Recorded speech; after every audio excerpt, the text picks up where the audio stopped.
Hi, welcome to this step-by-step tutorial where we're going to be painting this cheeky little robin, who'll be perfect for your Christmas cards. Here's an interesting colour fact for you. The robin is known as a robin redbreast, despite having a patch of feathers we would really call orange. And that's because the term robin redbreast predates the word orange. In English, we didn't have a word for orange until the 16th century when the fruit of that name was first introduced. Back to painting him, and the challenge we have here is to paint his body so that it's textured enough to give the appearance of some feathers, but not too textured because actually his feathers appear fairly smooth in the reference photo. We also need to make sure that we get the tonal values correct so that he has a good round shape to his chest and body. In this part, we're going to paint the lightest tones across the whole piece so that by the end of it, we'll have applied the lightest tones to each hue area and we'll be able to see what's going on in terms of where each colour should be. And that will put us in a good position to begin work on our darkest tones. In terms of our drawing, we want to outline the different shapes of colour on the robin, but make sure that we try to create not just one smooth line along the boundary, but create a jagged line to match what we see in the reference photo. We'll also mark out the main hard line edges that we can see in the branch too. You can of course trace from the drawing that we provide, but please do check your trace drawing against the one that we've supplied before you begin painting so that you make sure it's looking right. So we'll start with the painting, as always, with the lightest tones in the whole composition first of all. So we'll begin with the light grey colours that we can see in the lightest feathers on the tummy of the bird. But we can also find light grey on the strip around the orange feathers of his chest, in the tail, beak, and also in the branch. So we're going to use this pale grey colour quite extensively. I'm going to mix for it some Payne's Grey, but we're going to need to really dilute it because Payne's Grey is so dark. I'm using a size 3 brush for this. I think this is going to be the right one to be using for this first layer. So very, very dilute Payne's Grey, but that's a little bit too blue. So I'm going to add in a touch of some burnt sienna. But the key thing is going to be to water this right down so that it's very, very pale. That looks like it could be right. So I'm going to test out first of all in an area that I'm sort of confident is definitely going to be overall a bit darker than that. So let's look sort of on this area here, and it's possibly a little bit too brown. I'm going to add a little bit more of the Payne's Grey in and a lot more water. Really don't want to overdo it at this stage. So let's just test that again. That feels better, that looks about right. So I'm going to apply this over this pale bit of chest. So we're just sort of taking the paper colour just a fraction darker. I'm just going to wash my brush off because I suspect that there's some burnt sienna on there from a previous picture. So it's coming up a little bit brown. Not a disaster because we're working so pale, we'll be able to adjust this later on. That's a bit better. Now I'm applying in sort of little brush strokes. Basically already I want to start to mirror the visual texture that we've got going on in the bird. So we've got lots of little lines which are what make up the feathers. So there's no need to try and get a really smooth finish to this. If we get overlaps where we've got little line brush strokes, then that's actually going to work to help to create the impression of those feathers. So we'll apply this mix all over his tummy, but then what I'm going to do with this mix is I'm going to apply it right into his chest or the rest of his body up here. I'm going to hold off from the actual orange patch because that would not be good to have this grey underneath it. But actually if we look within the sort of brown and grey areas of his body, there are little flecks of this really light colour. So we want to make sure that we've got this colour down and then we can leave little gaps through to this paler colour when we're applying the browns and the greys a little bit later. So it's a good idea to have this pale wash down under there. And likewise it can go into and underneath what's going to be applied on his tail. So I'll fill that in too. We do have some paler grey parts within that tail, so I want to be able to leave gaps through to this. So I'll hold off though from, there's a sort of orange patch to his tail feather there. I'm going to hold off from applying this mix under that because actually that would interfere negatively. We would end up seeing that grey through that pale orange. So I'm not seeing so much of it up here, but I am seeing it within the grey colour that we've got to the left of his eye here. And there are some little flecks within the brown head. So actually let's just go kind of overboard with this and go all over this brown area. I think it's probably the best approach to go into more areas with this colour than we perhaps think we'll need to. We can always paint over it in most circumstances, so unless it's orange or yellowy, then it's okay to have this mix sitting underneath. So again, I'll apply this down here. Oh, sorry, I was describing this as his tail when this is actually his wing. This is his tail down here. So this is a good time to really just get to grips with your drawing and be painting in and leaving gaps. So we've got a little gap there through his tail feathers in there, so we want to make sure we don't paint over that. It's good to be doing that at this stage with this really watery mix, because if you do accidentally go over it, you'll be able to lift that off without it being a big problem. So all over there. Now I can also see some pale grey in his little claws, his feet. So I'm just going to pop a bit of that on there as well, just so that we've got this and we've not just got paper to sort of leave gaps through. We want to be able to, when we paint the dark of the colour of his feet, we want to be able to leave gaps through to this paler mix that's underneath rather than just the paper. So again, just going to be quite liberal with where I'm applying this, because we can always darken up if it's not quite right. Within the branch there's some grey areas too, so I'm just going to pop some of this where I can see it. Particularly over here there's a light grey patch I want to make sure I've captured. And again, this can sit very comfortably underneath all of the colours that we'll be applying within the branch, within the lichen area. So down here I can pop a bit. Over here too, this has got some grey.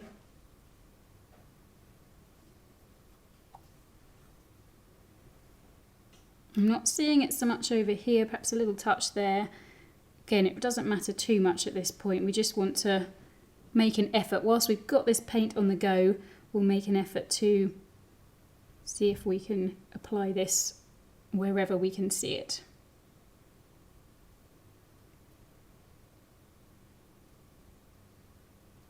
I'm also going to apply it over his eye, because we've got a light highlight within the eye, but it's not as bright as our paper colour, so I'm just popping a layer over that straight away.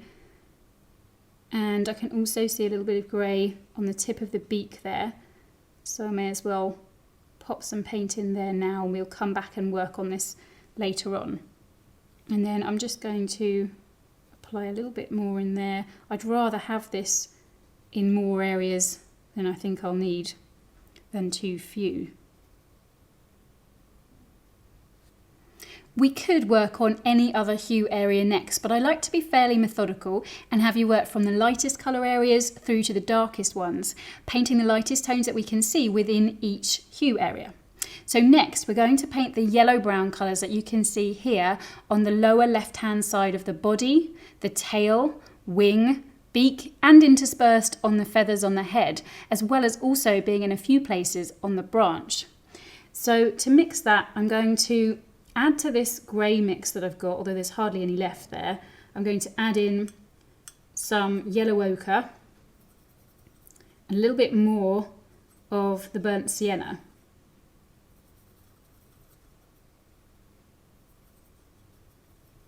That looks about right. Now, of course, we've applied that grey mix before over at the area where I'm going to want to put this, but that's absolutely fine. I know this is now a second layer, which is a little bit unusual for our sort of first stages of painting, but I think it really works to have had that grey underneath, because that's what we're going to want to see coming through.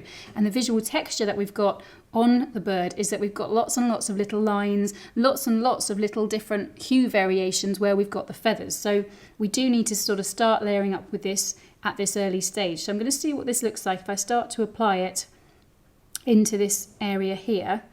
And I'm already going to sort of start to apply in lots of little lines to start to give the impression of those feathery markings and leaving little gaps through to that grey that we'd applied before.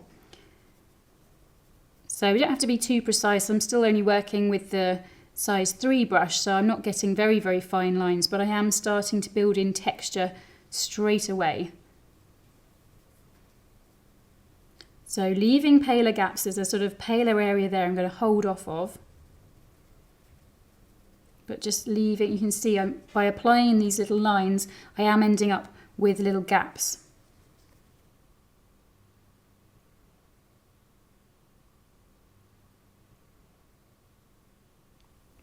So holding off of this darker grey band that we've got around between this sort of yellow area and the orange of his chest. So just working in here. There's possibly a few flecks of it over there. Certainly we can work on the tail here. Can be a little bit more solid with my painting here. I'm not seeing so many of the paler grey colours sort of visible in that area. Using it slightly thicker there as well, just depositing a little bit more paint on the paper with the brush in areas that I can see are going to be much darker. So again, the tail is going to be quite a bit darker down here, but I do see this yellowy brown down here, so I may as well paint some of that in now.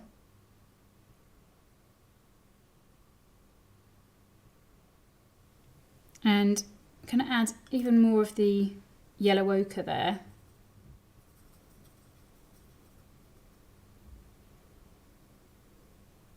So now I can see some of this within here. We've got a sort of yellowy patch there. This is a sort of probably a little bit more orange, but I might just pop a layer down. We can always add some orange over the top of that. This is so watery. But again, just kind of picking out, this is getting into the more red brown here, but there still are a few flecks of this more yellow colour within it, so I don't think it hurts to just pop a few bits in here as well, but leaving that gap there, that's the darker grey that we want to capture. And again, we've got a few more areas that are this kind of more yellowy brown on the wing here, so let's just get a bit of that down there and in here, trying to leave gaps where we see that paler grey that we'd applied before. And then we can use this mix. We've got some areas of this more brown hue within the lichen that we've got on the branch down here. So I'm just going to apply that in here.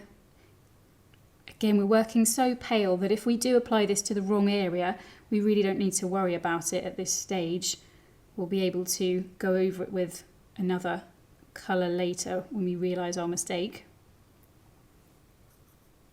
We're just picking out those bits where the lichen seems to be rusty coloured, dying possibly. So down here, hard, it is tricky to just keep an eye on your drawing and work out what's what, because we've got a few little gaps in there going through to the paper behind that we want to leave.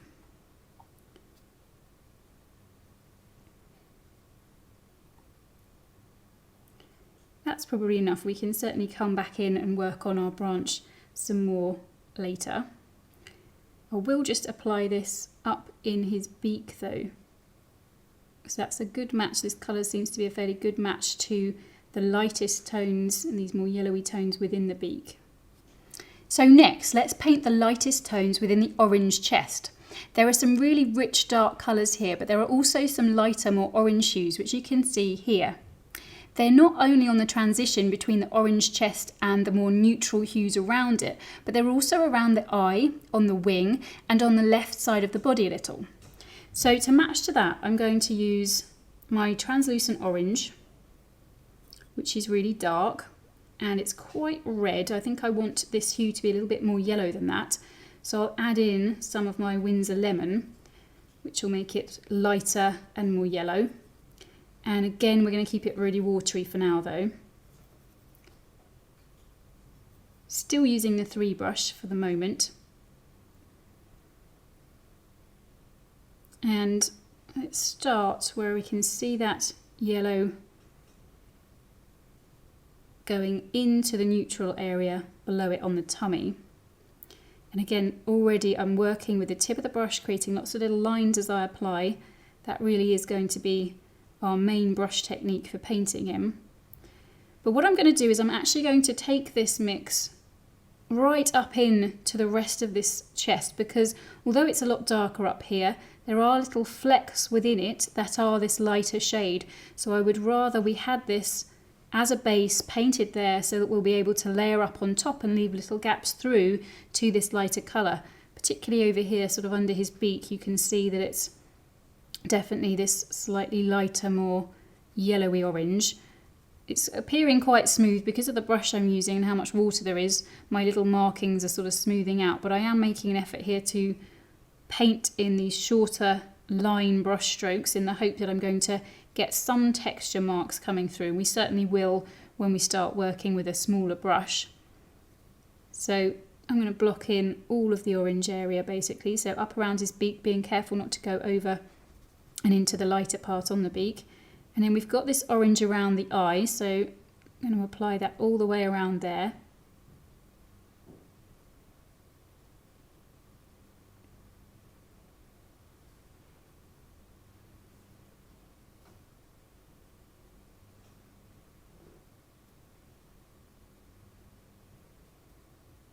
And I'm always paying attention to the direction of form. So here the feathers are sort of pointing upwards. So, and I'm just changing the angle. You can see that they sort of fan out around the top of his head there.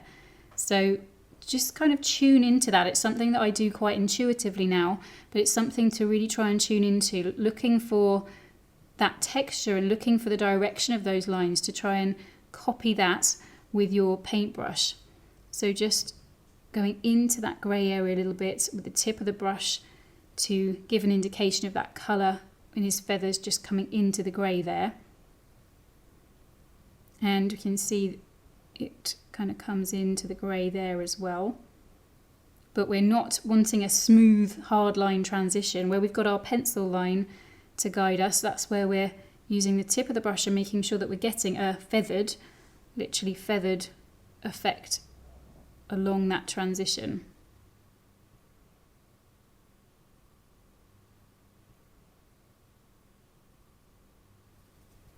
So really stippling at this stage. I want to cover it quite quickly, but I do want that texture to start to appear. And we've got a lighter band going within that orange chest, so it's definitely going to be worth having this lighter colour placed underneath. And there again, just feathering that transition into the neutral colour.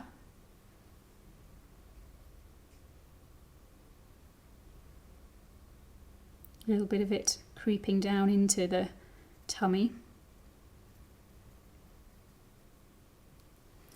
And now I'm just going to go over that area. I'd painted it with that yellow-brown mix, but that's not looking as orange as I'd want it. So I'm going to go over that now using this orange mixture and just sort of pick out one or two other more orangey colours that I can see within his wing here.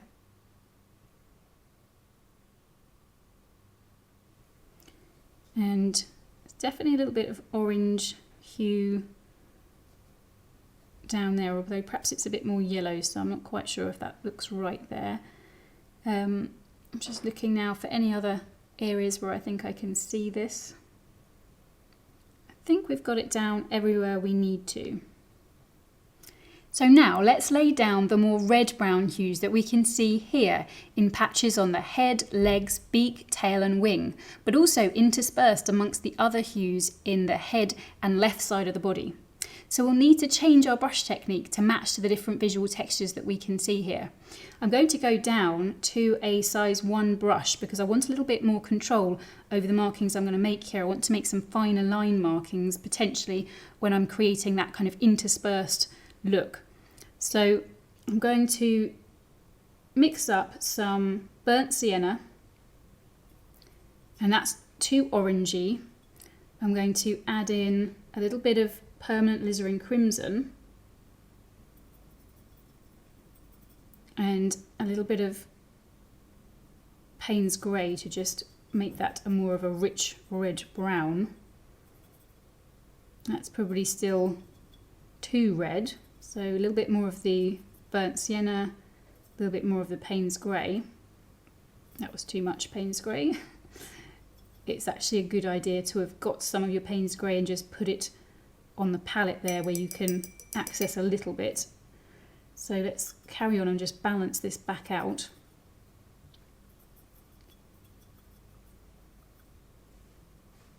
And again, the key thing is we're working with the lightest tones within this hue area. So we're basically wanting a watery version of this mixture. So even though you can see that it's darker than this in some areas, there are some of these lighter areas too, so we want to match to that. So let's just keep that watery. That looks probably about right, but let's test it out. So I'm going to work on his head to begin with, and I mean it's mostly brown up there, but we do have these little flecks through to those colours that we'd applied before. So now just doing the same line markings to get the feather texture in, but now with the smaller brush it's definitely more effective. And sometimes you'll find there's a sort of slightly bigger patch of brown, less flecks through to the lighter colour. Sometimes it's just lots and lots of flecks, so you just have to adjust your brush technique. Sometimes you might want to create a bigger patch like there, where it's a little bit smoother in terms of the visual texture. Just working that up to that orange area. And now we've got the grey patch here we want to sort of avoid, but I'm going to put a few little flecks through into that because you can see these browns into that grey area. So I'm going to make sure I get a crisp, smooth edge to his body there because it is smooth, so I want to reflect that. But then coming in with those lines, and again I'm matching to the direction of form.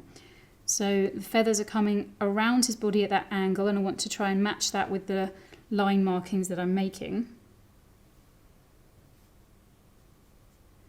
So just coming into this area on the wing, and we do have some sort of little lines that we want to try and reflect there, some gaps through to the lighter mix that we'd applied before.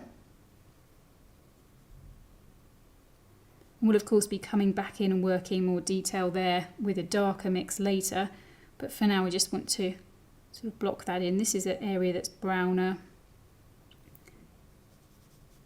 but again I want to sort of leave a slightly lighter gap where we've got some paler lines.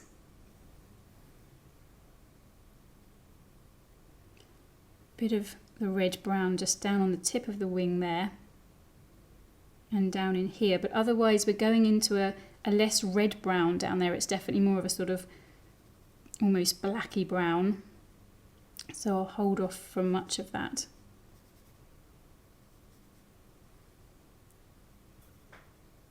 And I'll use this mixture in the tail as well.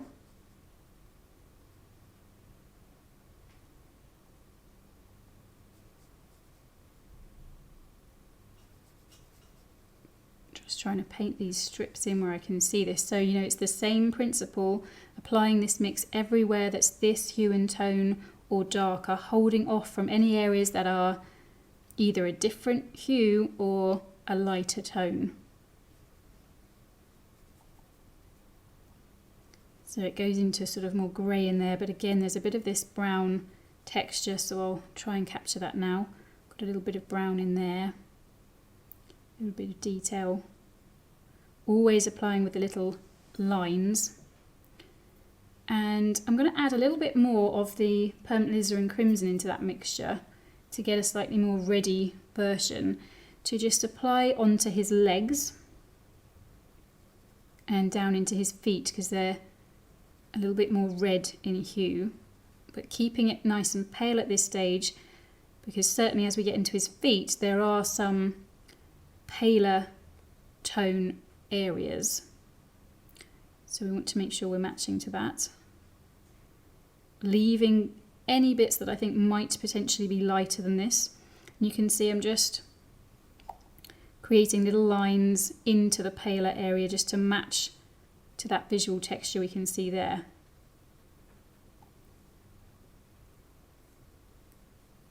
And his foot really very much camouflages and disappears into the branch here. So I'll be using this mixture into the branch area as well, around, basically exactly the same colour. So again, leaving any gaps that are lighter. We've got this green leaf, I think it is, here. We want to leave that. And we've got some more black brown areas that we're going to work on next. So I'm going to just hold off of those. But anywhere I see this red hue, I'm going to apply.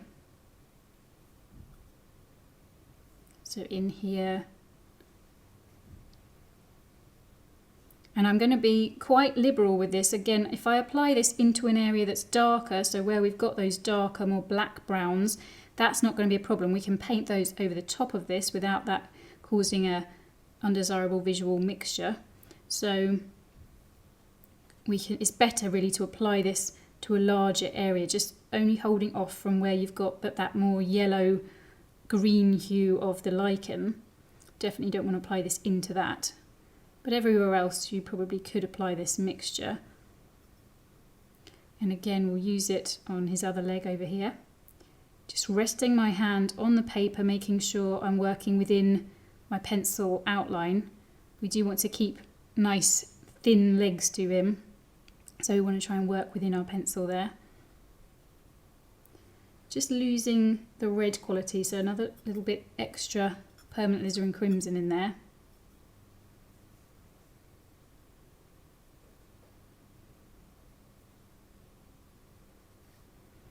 And the beauty of working with the light mix like this straight away is that if we do go into areas that should have been lighter, we're still working really pale, so we'll still be able to get those contrast levels back later on when we apply our darks and our midtones. So again, just being quite liberal with this into this part of the branch, even though there's quite a lot of the black brown in there.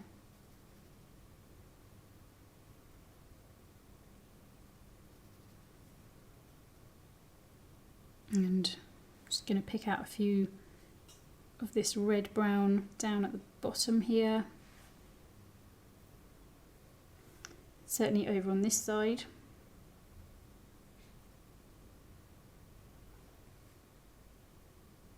Just seen a little bit of lichen I think I've missed when I was drawing there, so I'm just leaving a gap for that.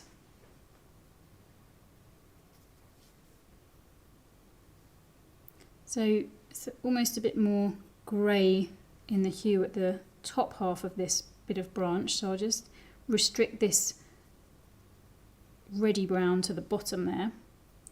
But we are working really pale, so we're going to be able to adjust all of this later anyway. Within this area, which is very confusing, we'll just add a little bit where we think we can see it. Just spend a bit of time looking for those areas that might have this reddy brown to them. A bit in here. But let's remember that the main attention is going to be on the bird. When people look at this picture, they're not going to scrutinise this area of lichen, so we just want to kind of get an approximate idea of what this lichen looks like with our brush. So I'm not sure I'm seeing any other red areas down within the branch.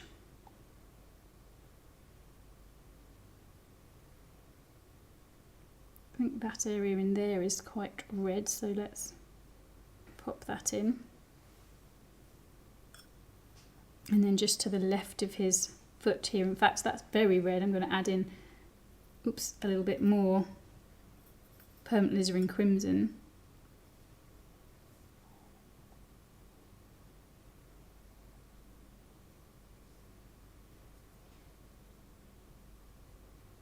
And then take it a bit more brown as I work over here, leaving that lichen coloured bit down there.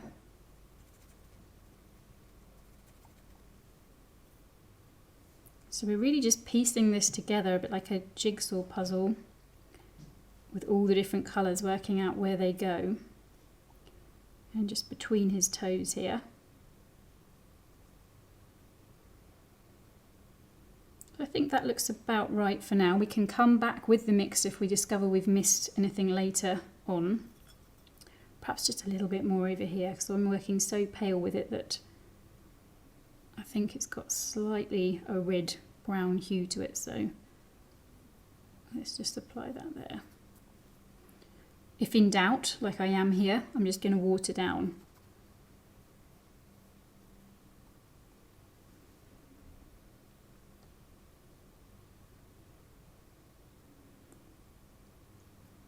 And I'm just going to use this mix finally to just pick out a few sort of brown lines, little feathers that I can see just on the transition into the orange there.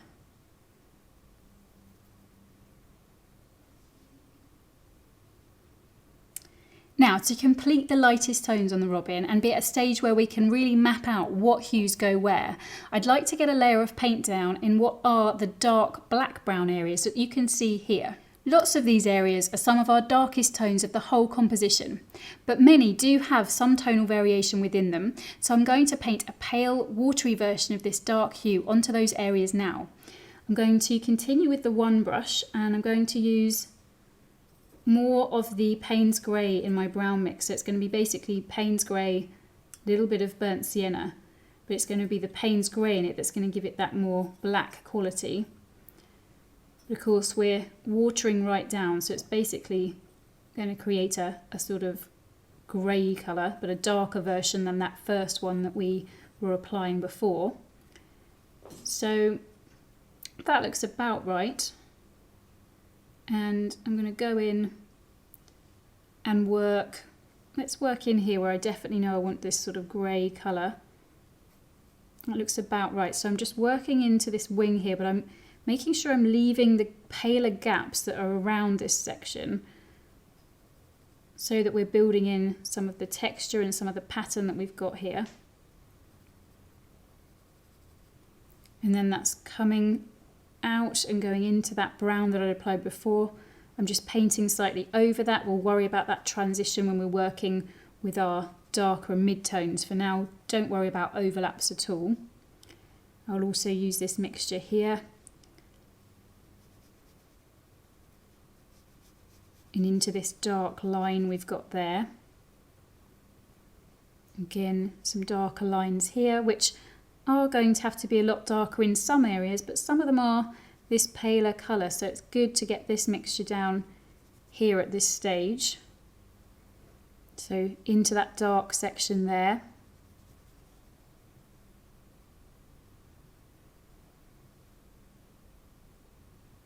So we've got some darker patches up at the top of the wing here.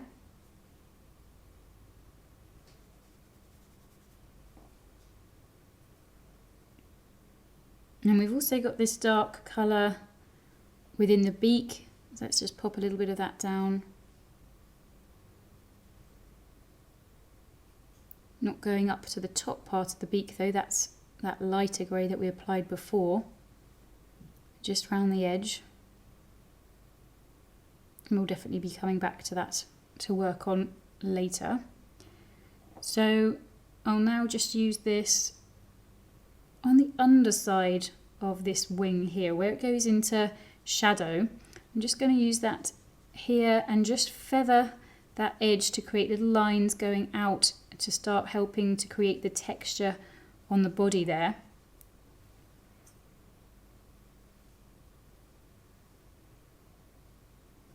And there are a few of these darker markings within this left side. Quite tricky to know how dark to take them though, so I think I'll hold off of that for now.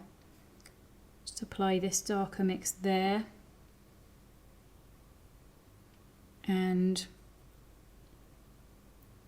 there's a little fleck here in the chest, a couple of them, so I'll just pop those in now. A few up here in the head, but again I think we're going to feel more comfortable coming and working in these when we're into our mid-tones a bit more, so I'm going to hold off of doing too much of that. But I will now take this mixture down into the branch, because we've definitely got a lot of these sort of black areas here, so I'm going to be applying this everywhere except for those lichen greens that we'll apply in a minute. So the idea is going to be that at the end of this stage we have got down colour everywhere, so we're looking to sort of fill in the gaps down here. And I have actually with my pencil drawing mapped out some of the very darkest areas with sort of shaded in pencil, so that's quite a good guide as to where some of this paint should now be applied. So you're going around and over some of this red brown that we'd applied before.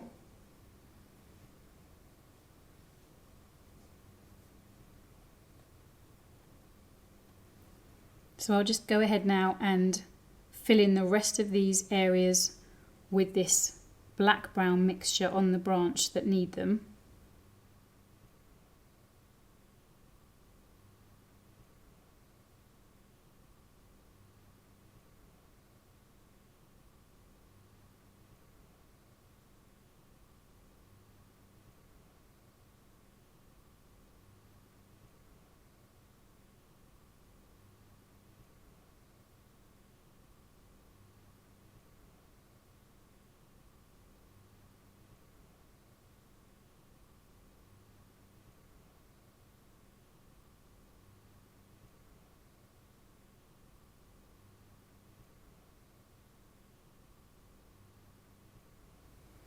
We're almost there with our lightest tones. Now we just need to paint those areas of green lichen on the branch, matching as always to the lightest possible shade of green within them, which you can see here. And then extending this light mix out into all areas of this hue, even where they're going to be darker in tone. So let's mix for that some olive green and some permanent sap green. And that's just a little bit too green, although it might be all right actually for that little area which I think is a curled up leaf. So I'm going to just apply this mixture to that straight away.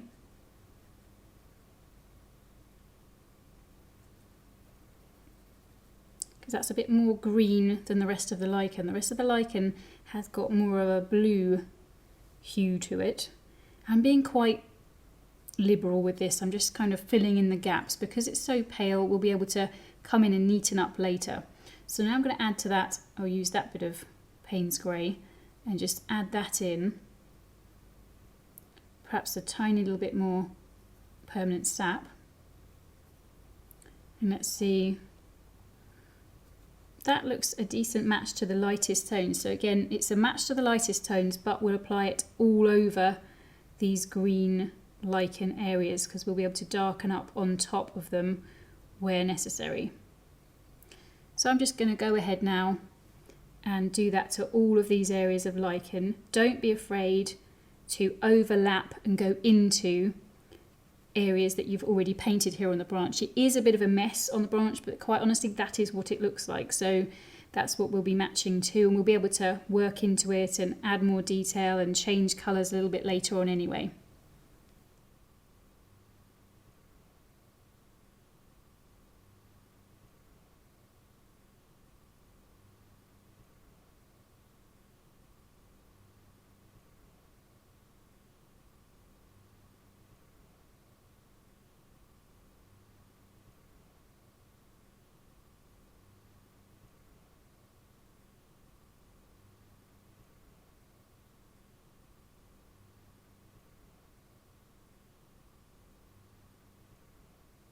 So just have another look at that branch before we finish this stage and just see, are there any major gaps where you've just got paper? If so, pop a colour down, try and match to it, but quite honestly just get something down really pale so that we do have a complete feeling branch.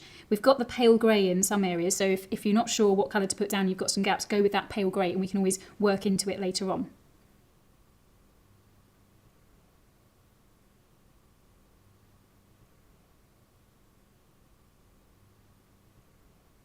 So once all of the hue areas have got a layer of paint on them, we can begin to make sense of the painting in terms of colour, which means that we can be brave in part 2 and tackle the darkest tones and darker midtones. So now it's over to you to apply all of these lightest tones. Good luck, relax into it, water those mixes down if you're in any doubt, and I'll see you in part 2.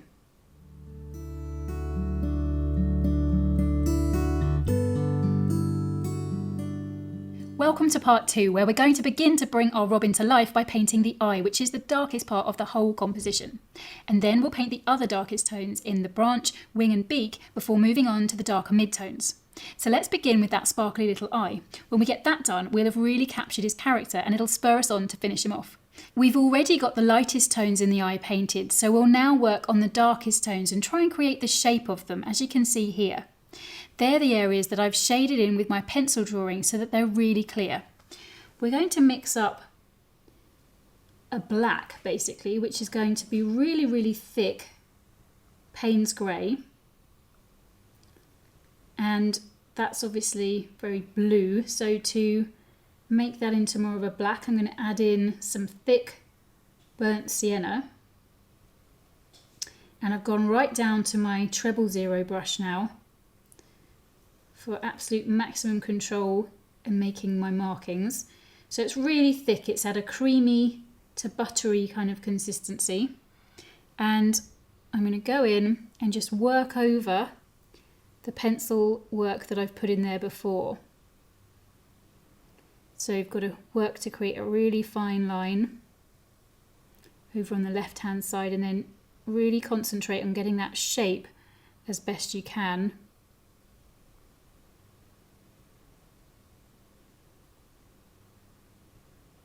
It gets a little bit thicker again towards the corner.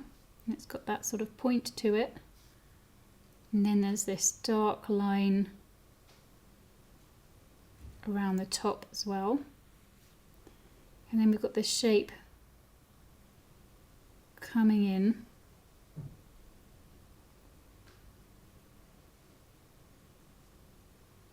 Slight curve to it, just really trying to tune into those shapes and get them right.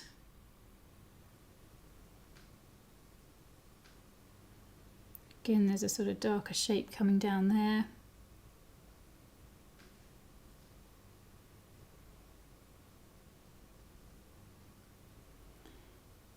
So that looks about right for the very darkest tones, but now I'm going to just work on through into the mid-tones on the eye, just so that we can get it looking fairly complete. So I'm going to water this mixture down.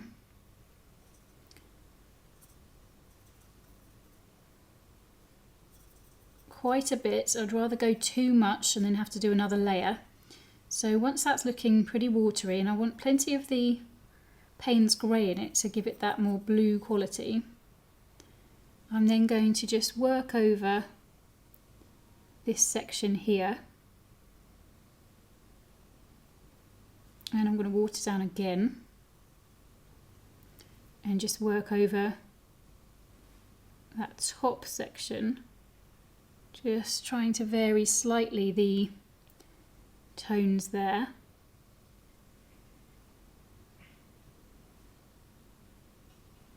And I'm going to use this pale mixture to just very gently go round the outside of the eye. I don't want to lift off the dark mixture that I've just applied, but he does have a sort of dark grey ring around the outside of his eye.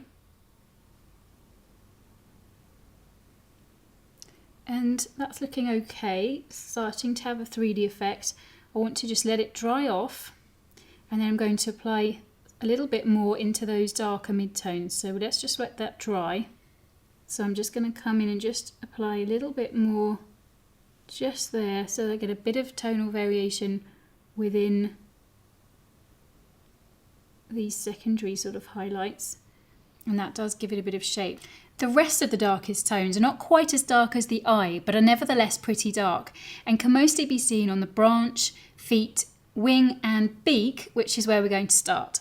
So let's use this same mix, but we're going to dilute it a little bit because the colours on the beak are not quite as dark, and it's just going to be for the underside. So it's the Payne's Grey Burnt Sienna at this sort of thick milky consistency, and I'm just going to apply a little bit down on the underside of the beak and just around the top here. There's some very dark tone,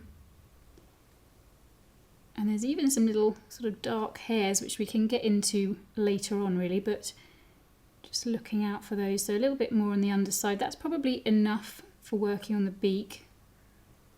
We can adjust it some more when we work on our midtones. Okay, so I'm just going to go up a brush size to a 0, still very small but a little bit bigger. I may be able to get away with a 1, but let's see. So again, I'm going to use this Burnt Sienna Payne's Grey mix, pretty thick but not as thick as I was using it for the eye, so at a thick milky consistency. And I'm going to start off, well, let's finish off the bird and darken up on the underside of that bit of wing there. That's definitely really dark, so we can pop that in there. We've got another bit of dark to the top of it, another section here,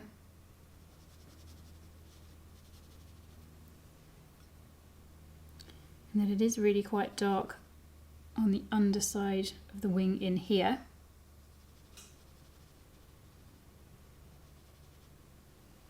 Not sure I've got that quite as dark as it should be on this bit. I'm going to go in just a bit darker there. We do want to make sure that we're getting our darkest tones as dark as they should be, because they are our visual anchor on our paper for the darker end of the tonal range. It's going to really help when we come to paint our midtones.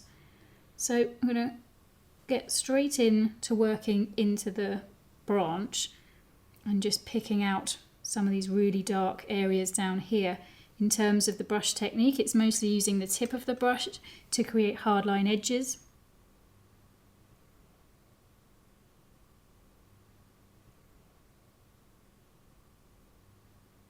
But then just blocking in bigger areas as I need to. And I will be adding quite a bit more detail in at this stage with the paint, because I hadn't drawn in every single little shape in the drawing stage, particularly in this particular area I'm working in now.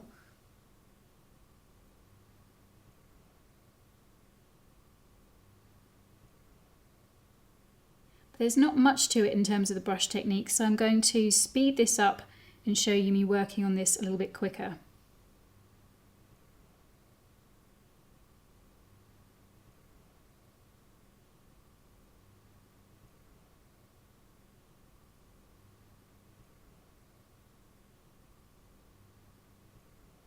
So just working in these little gaps between those areas of green on this leaf here, so that we throw that leaf forward by working around it.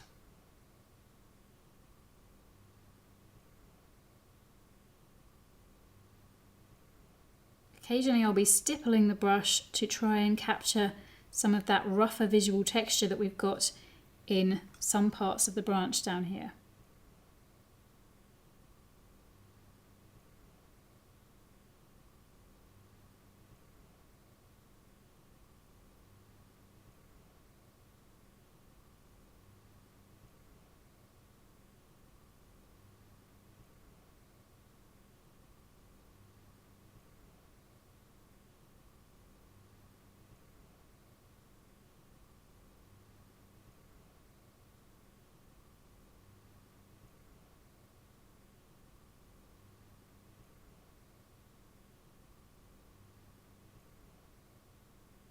So you will want to use this mix to just work over the claws. Use a very fine line with the tip of your brush to just darken up those, and work in to a few areas within the feet themselves. There are a few very dark parts to them.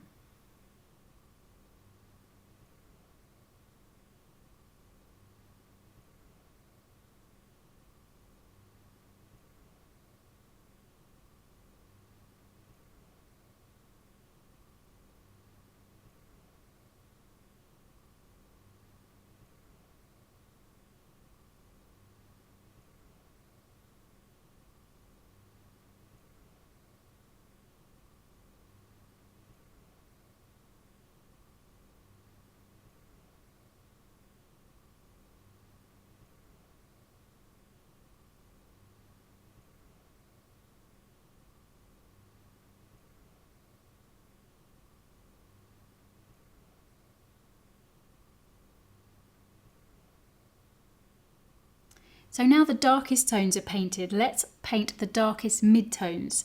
The next darkest tones are generally the darkest red browns that we've already mapped out in part 1.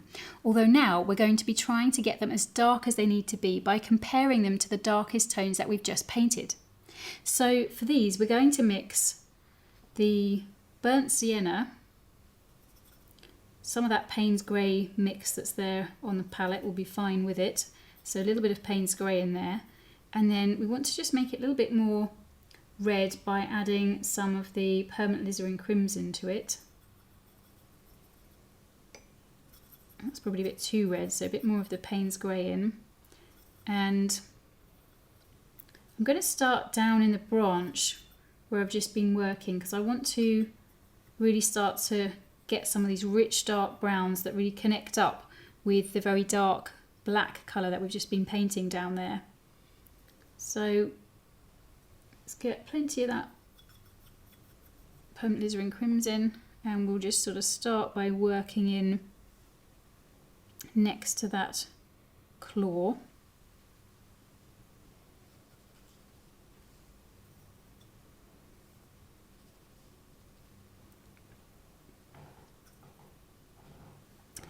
So I'm not going to work everywhere with this, I'm just picking out the sort of darkest brown areas with this particular reddy brown,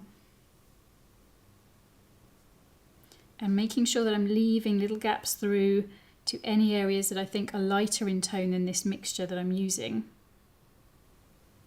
You can see it's at a sort of thick milky consistency. Might even need a little bit more of the permanent alizarin crimson in there to match to how red I'm seeing it. And there's lots of sort of stippling, lots of just making some of these shapes and leaving little gaps through to any lighter areas.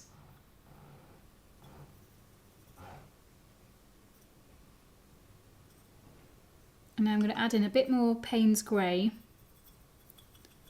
just changing the hue a little bit as I work up here.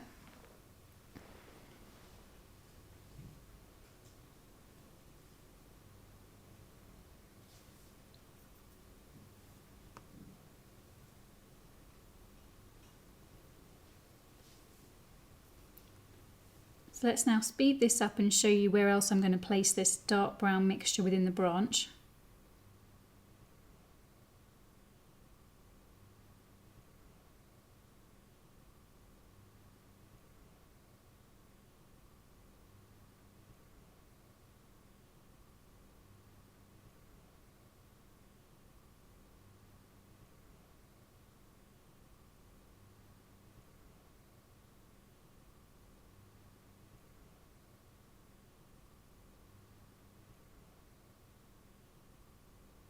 So you're also going to want to work into his feet and his legs, and for that we definitely are going to need plenty of permanent alizarin crimson in our mix with the Payne's grey, because it's that's going to give us that slightly more almost reddy purple quality that we've got to the brown there. So when we work on his leg, you can see that the right hand side of it here is a little bit darker, so I'm just going to concentrate on that strip down the right hand side for now. And there's a few lines that are darker within his foot. And again, it's now on the left hand side actually of his foot down here, and then the whole of the bottom is quite dark, so I'll apply it there too.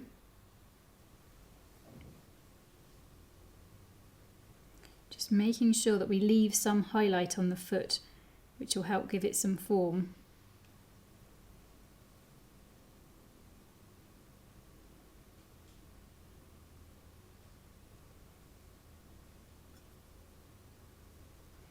So it's not as clearly defined on his leg there. We have got this darker colour on the underside of this part of the foot and the left side of this one, this toe.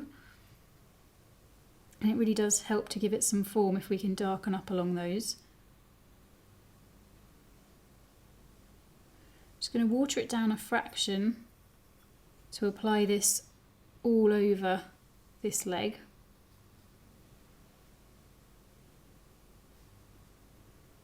And just leaving some highlights here where we've got some sort of wrinkles there on the toe. Taking it up to the top. Quite a smooth application on the leg. We've not got a great deal of visual texture on that. And then I'm going to just water that down a little bit more and just work over the whole of this leg, again going over that dark strip on the right hand side as well to just bring it together but still keep a little bit of tonal variation there.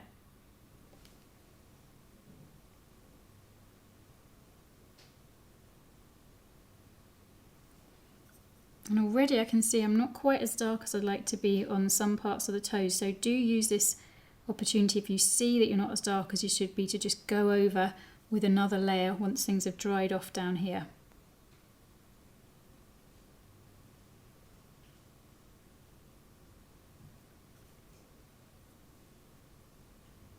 I'm going to darken up again on that leg and here. Okay, so now I'm going to mix in a little bit more of the burnt sienna to the mixture and just water it down a little bit more. I'm going to start to apply this mixture within the bird, within his feathers. There are a few areas that are not quite as dark as I've just been painting, but have still got this sort of more red-brown hue to them. I want to try and darken those up and get the sort of darkest tones within those areas painted now. So that looks about right. Again, a thick, milky sort of consistency. But I wanted to just paint in here. That probably needs a little bit more, or a little touch of that permanent alizarin crimson to make it a bit more red. I wanted to get this little patch in. It's particularly dark.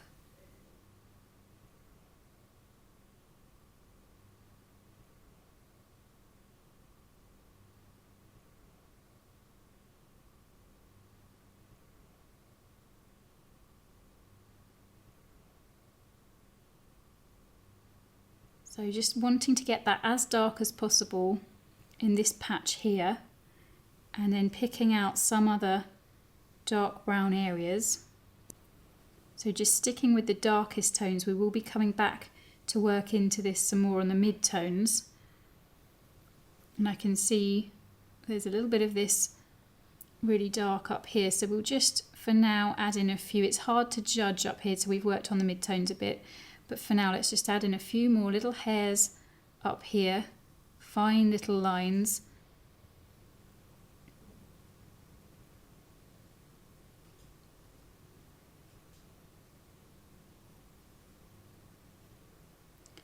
And I will add in a little bit more Payne's grey to the mixture here, just to make it a little bit more grey.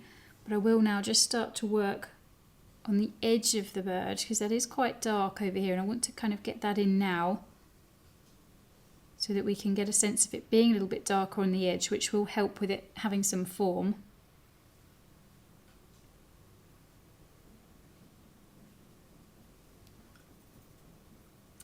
And with a little bit more grey into my mixture, a bit more Payne's grey in, I can just start to darken up under the wing here, where I'm definitely not as dark as I need to be. just feathering the transition there into the slightly lighter colour around it. Again, darker down here too.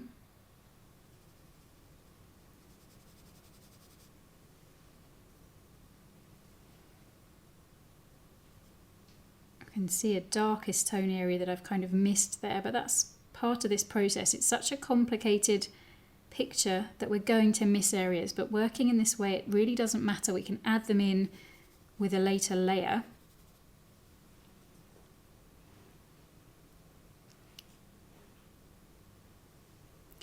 Now, I think this mixture could also be used up around his eye a little bit. So for that, I'm going to use a treble zero brush again.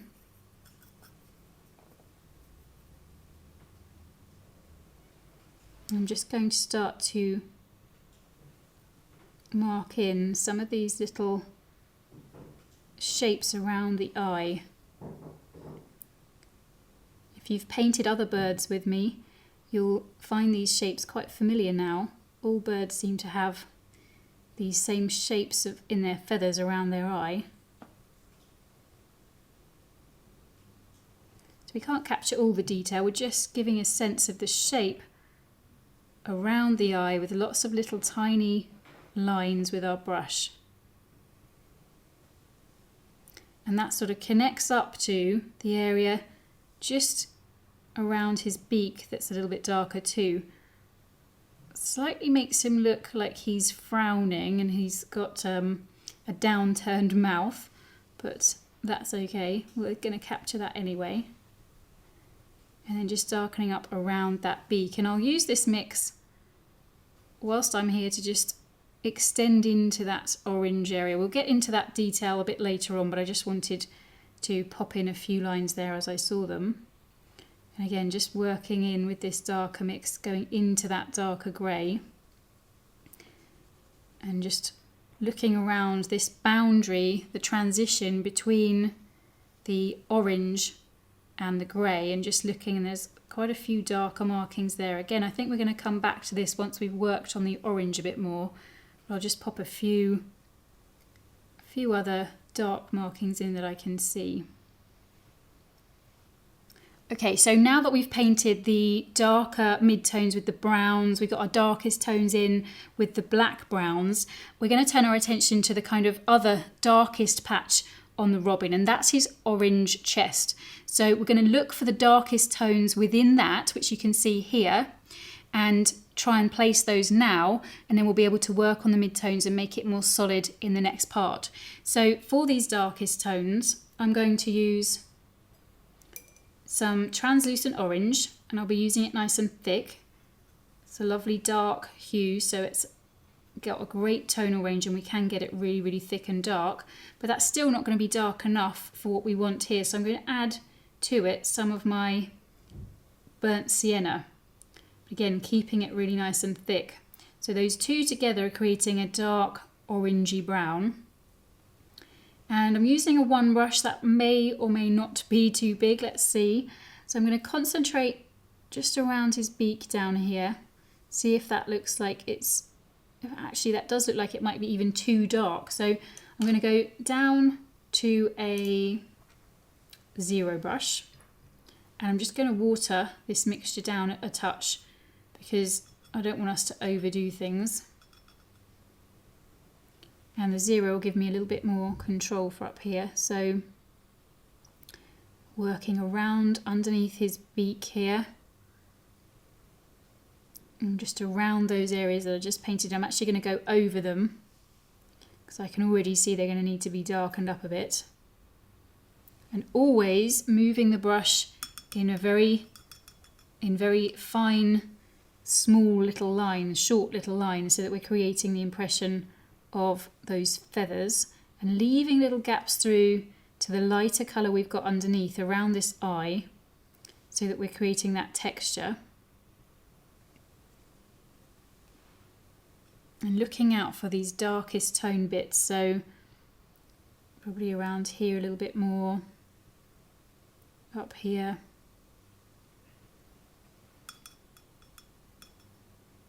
I'm going to add in a bit more burnt sienna. And I've drawn in this sort of little line we've got here. So we're just going to go over that. We've got a very jaggedy little line where you can see his feathers moving. It must be where he sort of moves his head and the feathers move. So you don't have to get it perfect, just give an impression of the shape and try and get the angle right. Hopefully your drawing will be able to help you there. And just popping a few other lines in. We can add more detail later, but it's these broader areas that we're trying to capture here. I do think this area up here needs a bit more work, but probably we'll just come back to that with a darker hue later. So dark up around here too. And then this whole area down at the bottom is much, much darker than some of the rest of it. So I'm applying down here, but I'm still doing it in these little lines because we have to get the texture here. If we don't apply in lines at this stage, we're really going to struggle to get as much hairy, feathery texture as we're going to need. So there will be gaps through, and we'll have to address that when we work on our midtones here. But for now, I just want to make sure I'm applying in lots of little lines like this. Got to keep the paint wet enough though. Don't let it dry out.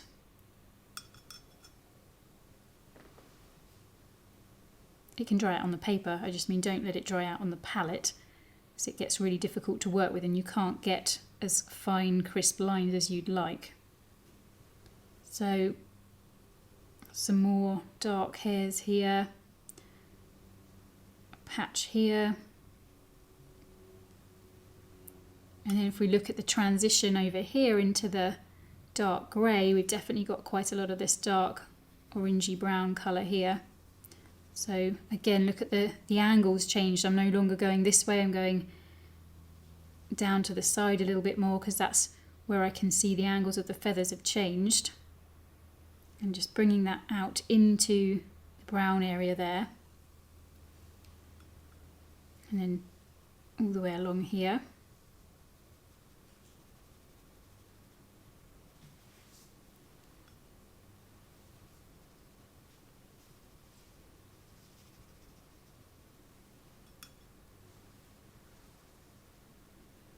We'll be adding the detail in more once we've applied our midtones and once we've got that looking more solid. But I'm just picking out any other areas I can see. That's probably enough for right now. Certainly enough for us to get on and work with our midtones on this section. By this stage of the painting, we've got both ends of the picture's tonal range in place. It's looking really disjointed because without the midtones, the contrast levels look far too strong. But in part 3, we'll work on those midtones and start to see the painting come together. So for now, good luck, relax, enjoy as you get yours up to this stage, and I'll see you in part 3.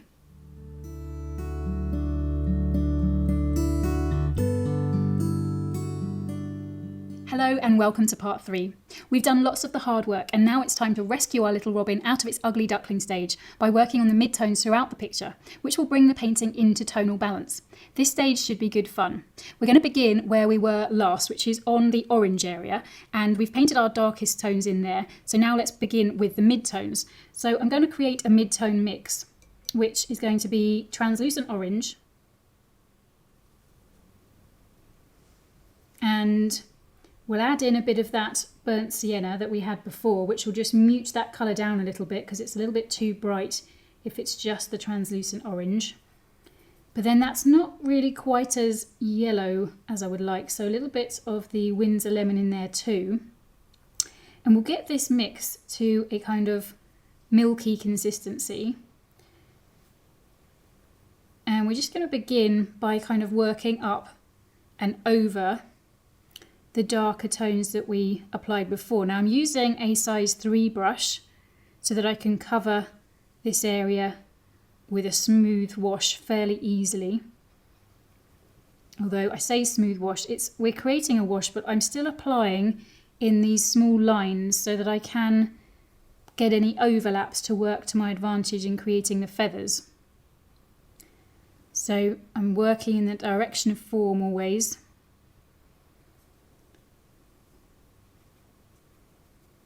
And we're losing a bit of definition on that detail that I'd painted before, but that's fine, that actually works in terms of what we're seeing.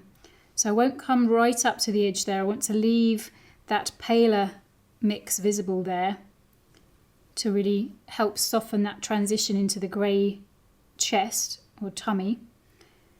So then coming up here, I feel like we want even more of the Windsor lemon in the mixture.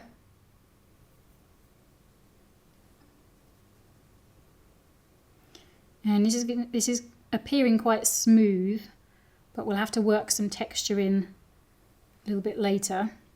Just want to get it tonally looking right for now. Because the paint is quite watery and because I'm using a 3 brush, even though I'm painting in these lines, they're just spreading out there on the paper.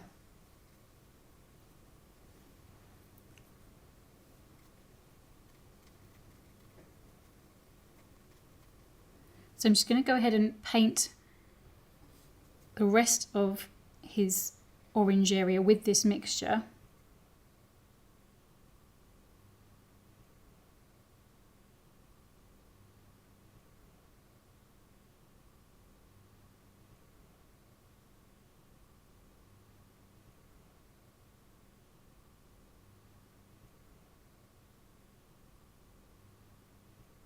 So I'm not really noticing any areas that are as light as this lightest tone mix that we'd applied before.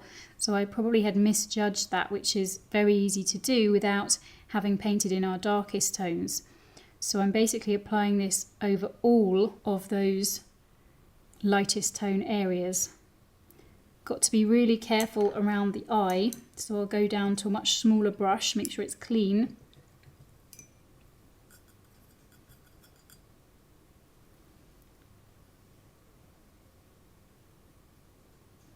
To just apply this all the way around, going up to that grey outline that we've got around the eye.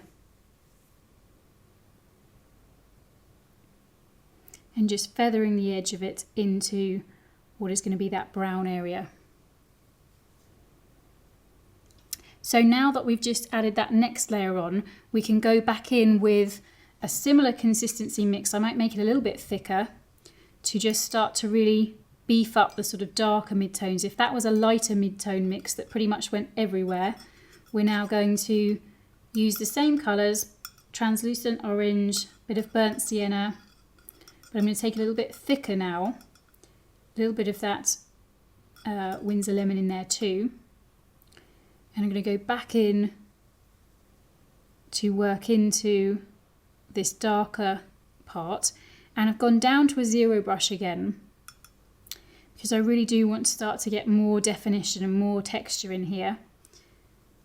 We want the paper to have dried off, because if you start to work onto paper that isn't fully dry, you're going to get these little markings bleeding and spreading out, which is not what we want. So just focusing on the darkest areas, but with this sort of mid-tone mix now, leaving little gaps, because it's the little gaps through to the lighter mix underneath that's going to help create the texture. And certainly underneath those darkest tones that we'd applied before.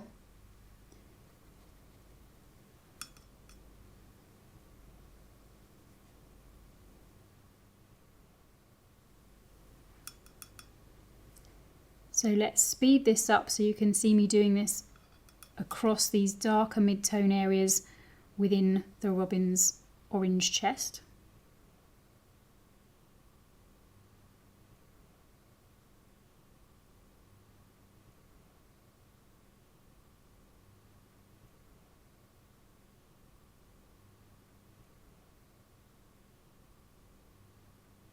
I'm making sure that I leave plenty of lighter tone gaps around the eye where we do have some lighter tones, especially on the left hand side of it and on the underneath of it.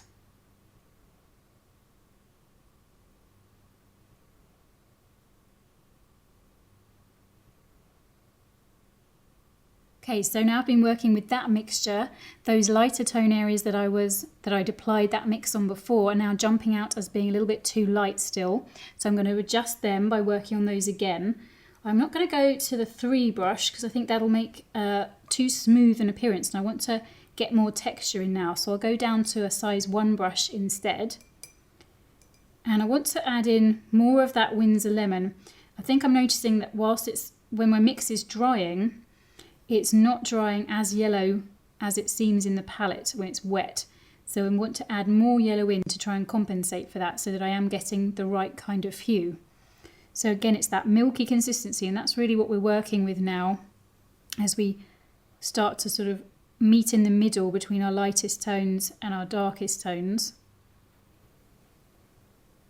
That looks more yellow. Hopefully it doesn't dry to be less yellow than this. We can always correct it with some pure yellow over the top if we need to later on. But this is looking okay for now. So again, it's lots and lots of little small lines, short lines being painted with the brush, leaving gaps whenever I think it's lighter in tone, but for the most part this is having a layer over the whole thing.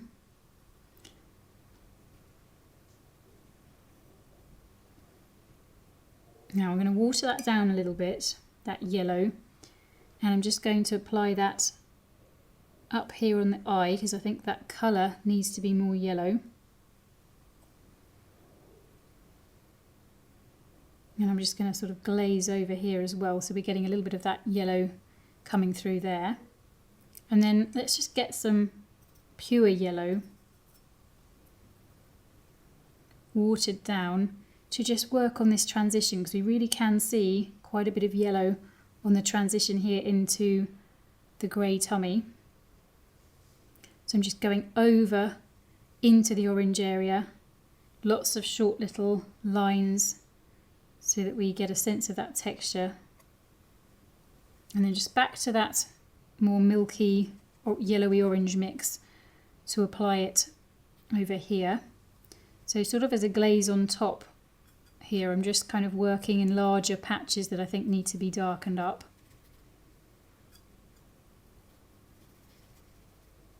So perhaps back to a 3 brush to cover that larger area a little bit quicker. So it's remix, it's translucent orange, Windsor lemon, a little bit of burnt sienna.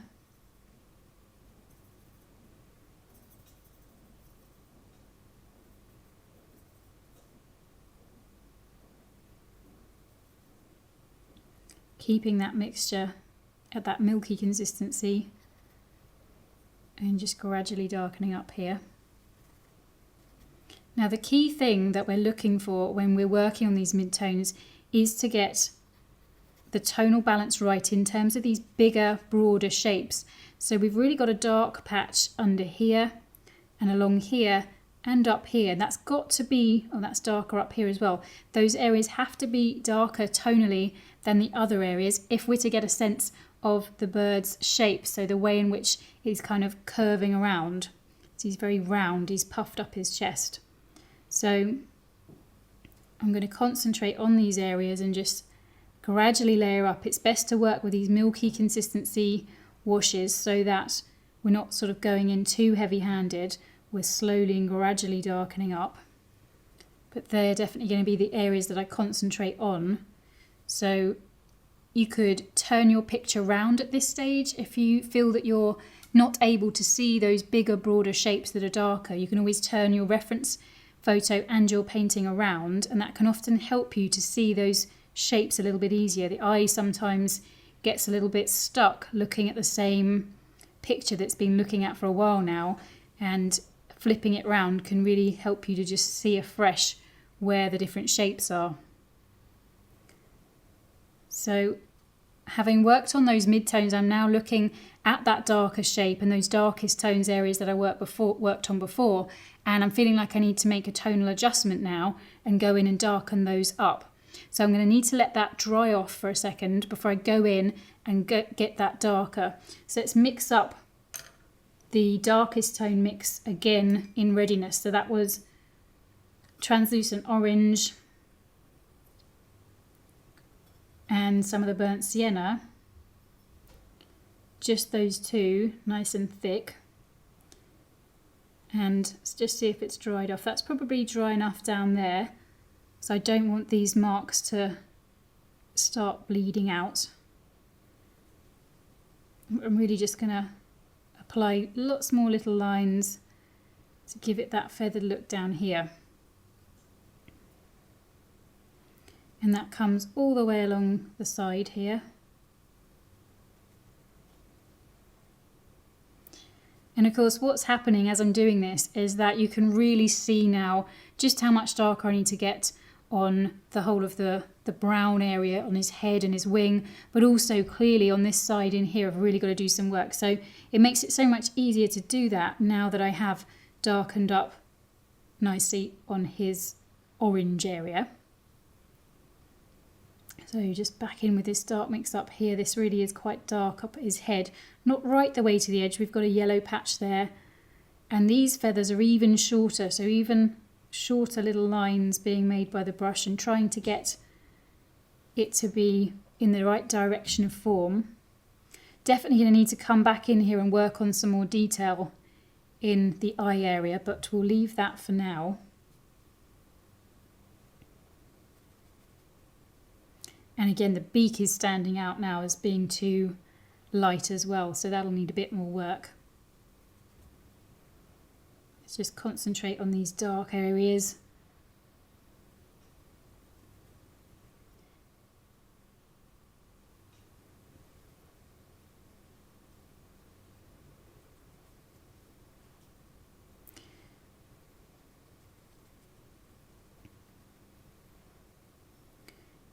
So when you start to find it's just too hard to know whether you should take it any darker, that's a really good sign that you should move on to working in a different hue area, close by probably, and work on that and work on the mid-tones there to get that a little bit darker. And then you can come back and re-examine the orange area again. So in this case, we're going to work on, I think next, let's go in with our brown mid-tones.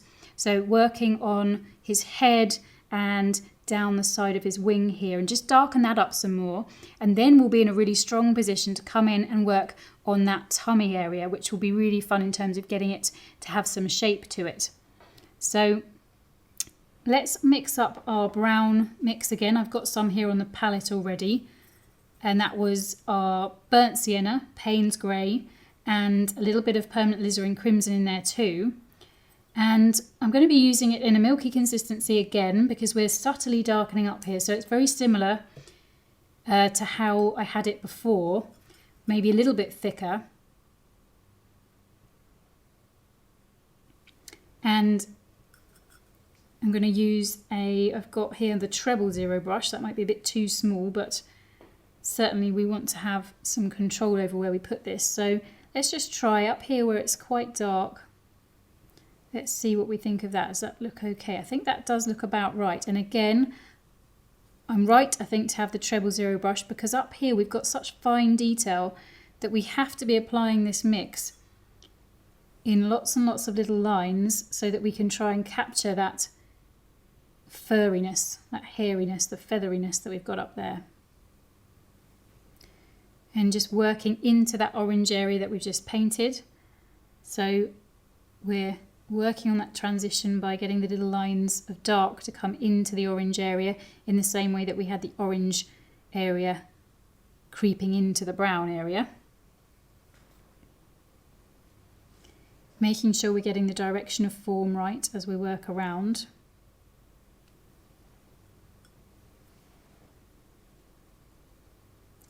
So let's just speed this up as I work along his side in this area.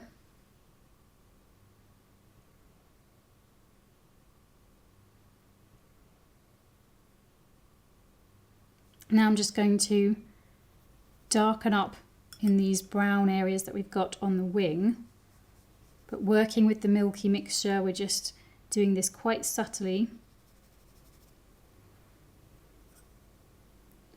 So creating sort of smoother lines here when we've got the side view of the wing.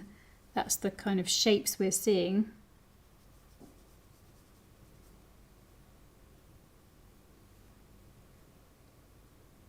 And we've still got a bit of detail to work on in here, but let's just work on the tones for now.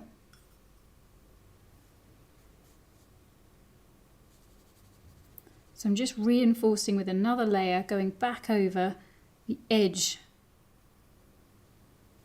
of the bird there, because it is darker and it's a little bit smoother, so I can work with that slight wash. And I'm going to do the same up here. We've got a bit more texture, but it's definitely a bit darker up here, so I'm just going to darken up and try and get a sense of him having a little bit more of a solid head up there. So now this is acting as a bit of a sort of glaze wash over those fine markings that I was adding before. Still got a few gaps going through to that lightest tone mixture, but a little bit less now. And then I'll use this mixture around his eye here. And I am going to want to come in here and do some more fine detail work around the eye, but I think I'll hold off on that for now. Just do a little bit around his beak and darken up above that. Whilst I've got this mix, I can work around there too.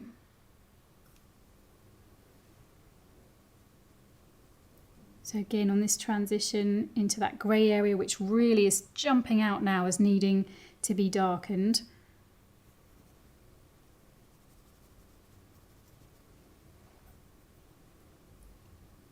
And I'm just going to use this same mixture, but this time I'm going to add in some more Payne's grey so that it's a little bit less of a red-brown, but I'm just going to start to adjust down here on the wing, just darken that up to get that in balance. We'll do more adjusting in a bit, but just while I saw that, I wanted to adjust that now.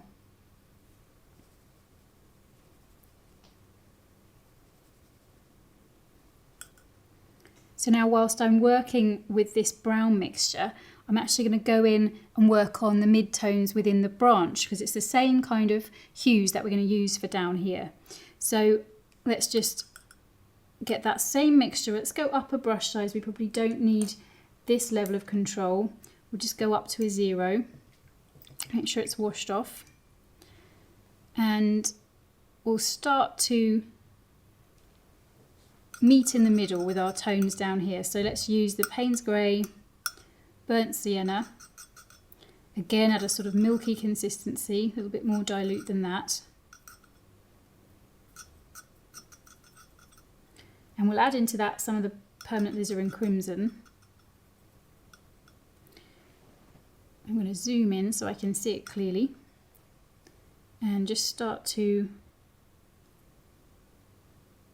darken up with a layer over the top, and you can let this paint go over those dark browns that you've painted before, or the black browns as well. This can really just start to bring things together, but always hold off from any areas that are lighter in tone.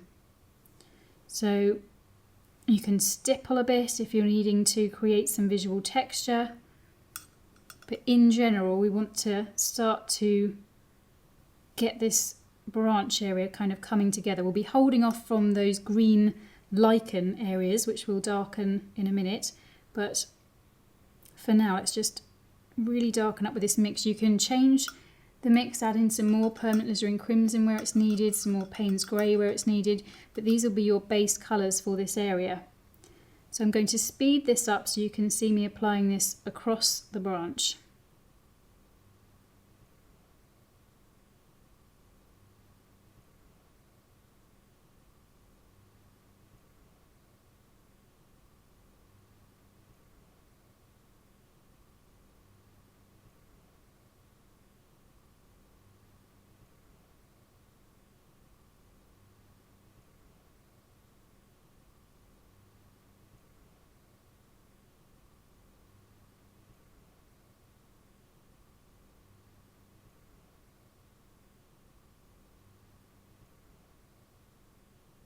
Okay, so I think I've done about as much as I feel comfortable with in the branch there. I'm going to need to come in and work with the greens of the lichens and some sort of yellow ochres in there as well. But that's feeling okay for now. So I'm going to turn our attention back to looking at the bird and looking at his tummy and also the tail area. And we're going to work with some greys in there and some browny greys as well to really start to give that some form. So let's use, I think, a 3 brush to begin with. And I'm going to mix to the dark grey colour that we've got around here. Now, there's a lot of texture going on in that area, but I think overall we can now judge that it does need to be darker than that lightest tone wash that I'd applied before. So to get that blue quality to it, we'll want plenty of the Payne's grey, a little bit of the burnt sienna in there. And then I'm actually going to add in some cobalt violet. I just feel like that could get us a slightly better match to that colour. So again, don't risk taking it too dark at this stage. Keep the mix pretty watery and test out somewhere that's particularly dark. So we could test out, for instance, kind of just under here. That looks okay. It doesn't look quite as blue as I'd like. I'm going to add in some more of the cobalt violet and a little bit more of the Payne's grey, but then water right down again. Perhaps just take a bit of that mixture over here and add more water to it. So let's see what that looks like. That seems about okay, and I'm just going to apply that as like a glaze with the size 3 brush over that whole area here. I'm not going to go over the orange bit, but I can go sort of just around it. And then all the way down here. I'm not getting any of the texture at this stage. We're going to have to add that later on. But I'm still making an effort to sort of apply this in lots of little lines. Now, as we get further around, there are paler bits coming through, or that we can see, that need to be this pale mix that we'd applied before. So I am going to start to apply with the tip of the brush to allow little gaps through to that lighter colour as we work our way around. But I'm working with this mix right up into the orange. We don't want to have little gaps of lighter tone, you know, on that transition there. And lots of little lines, so we get those little paler gaps. And look, if you look at them, they're actually at different angles here. They're all sort of fanning out where the feathers overlap each other. So we want to reflect that as well. Now, as we come over to this left side, we need to darken up a bit, and we've got, well, lots of little colours, or lots of different colours going on in there. So let's have some of this grey mix, but let's add to it some yellow ochre. That looks okay. And just adding that as a layer there. So we want a sort of smooth transition between this grey we've just added and this mix I've got here. But of course we've got all this feathery texture, so we can kind of slightly feather it with the tip of the brush there to get that transition happening. Leaving little gaps where we see lighter feathers.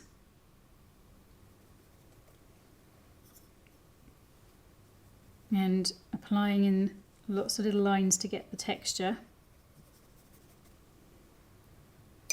So let's remix some of that using a bit of that mixture and a bit of the yellow ochre.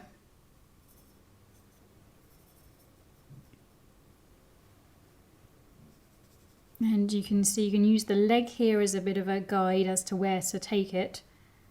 So it's kind of from this leg and up diagonally here. We've got some of this more yellow ochre type colour happening. So again, with this bigger brush, we're focusing on sort of bigger patches, darkening up larger areas, and we'll get down to a small brush and get some finer detail soon. So I'll use this same mixture on his tail, leaving that paler line there, which is the underside of his body, so we're just getting some distinction.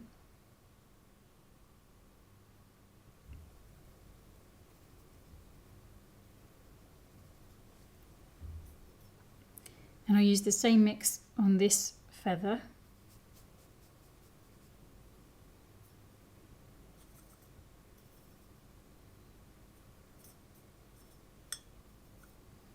So a bit more of the yellow ochre in there. And I'm just straight away going to start to sort of layer up, but I really ought to be letting it dry because we don't want these mixes spreading into each other. We want to keep some of the texture. But as I'm sort of painting and darkening up, I can see that I need to adjust. I need to darken up in here too. This needs another layer. And this area in here needs to be darker. So I've got the mixes here on the palette. Let's just use them. Let's go in under here and just darken up so we get a sense of that shadow. We'll have to add in some more texture later. Use this same brown mixture, watered down, perhaps a little bit more of the permanent alizarin crimson in there, and we'll just, that's too dark, water that down some more to just darken up on this back tail feather. And we'll use that grey mix that we were using up here to darken in here.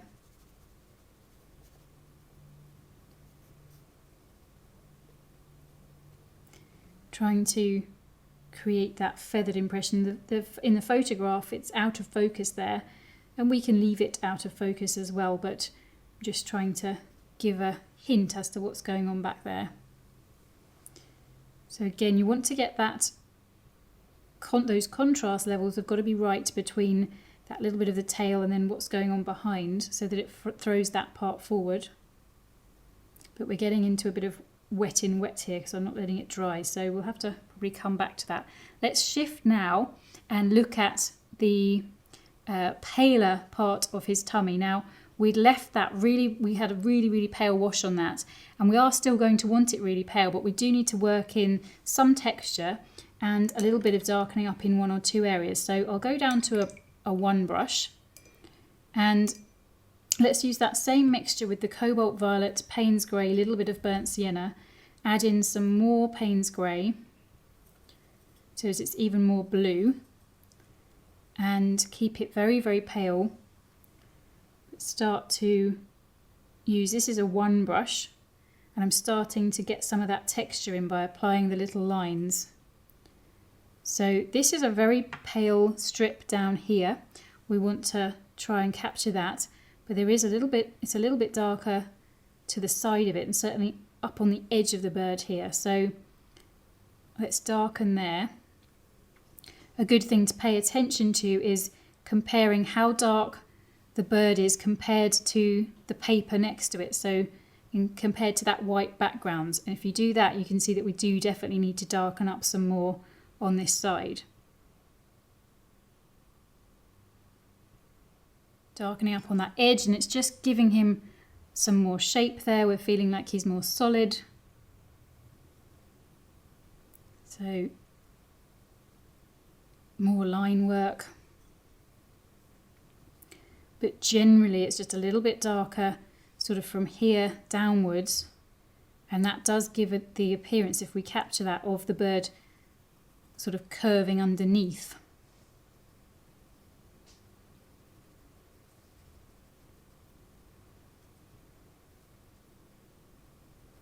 And we can join up and overlap those areas that we've just painted. Compare the colour that you're mixing with the dark of your leg that we've already painted. That'll help you judge just how dark you should be with these mixes, but make sure you're leaving plenty of little gaps through to that lightest tone mix. That's what gives us the texture.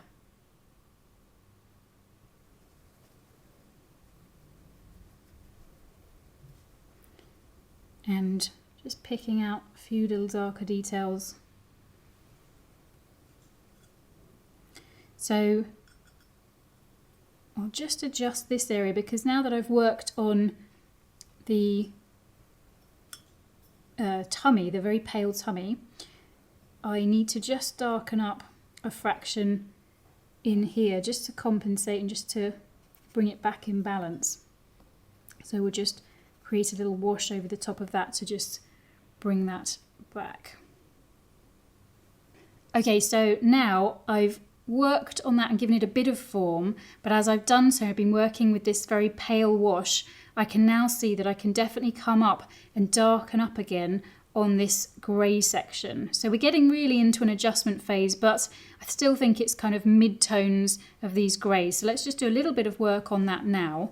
I'm going to go back to that grey mixture, which was the Payne's grey with cobalt violet in it and just a little bit of the burnt sienna, so I'll just take some from the palette there.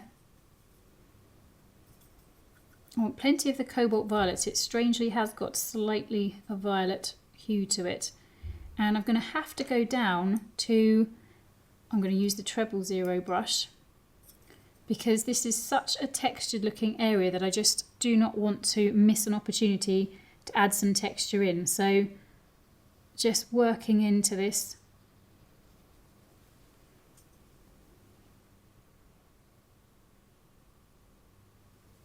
Lots of little gaps, very short markings with the brush, so that we're getting that texture but also just darkening up that whole dark grey area.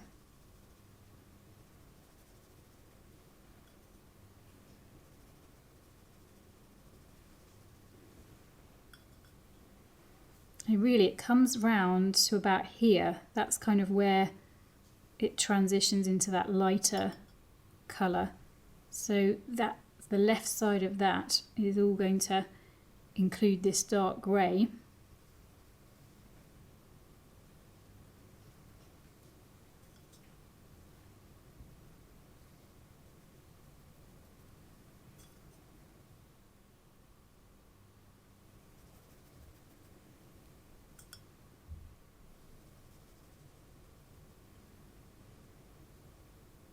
Okay, so we've got some mid-tones worked on within the bird and within the branch, but those lichen are really standing out as having had no mid-tone work at all. So let's turn our attention to those and start to work on our, let's go with the darker mid-tones first. So we're going to need a fairly small brush. Let's see if we can, yeah, I think we're going to have to use a 0. And let's create a mix. Let's use some olive green with a little bit of Payne's grey.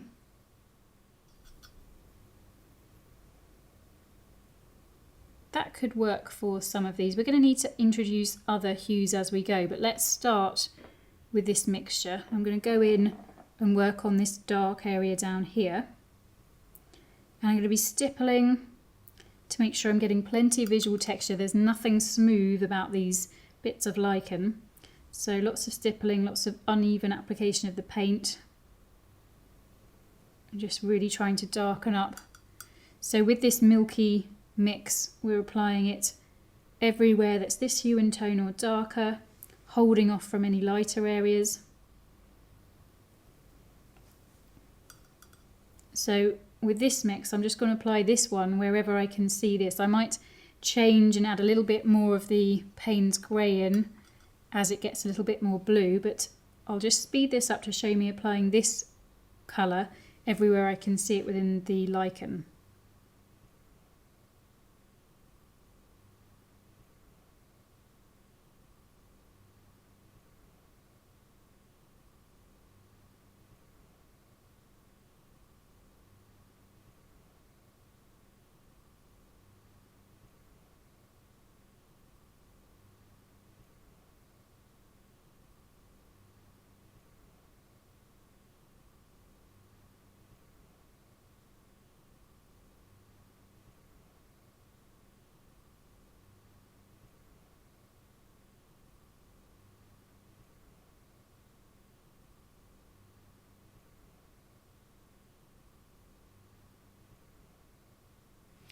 Okay, so now I'm going to add in a little bit more, or a little bit of some yellow ochre, because we've got some areas with some yellow ochre.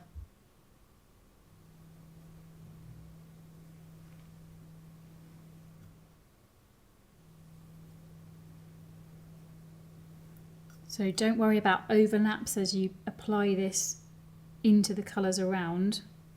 I'm just really applying it over the top, just making sure to hold off from any areas that are lighter than this.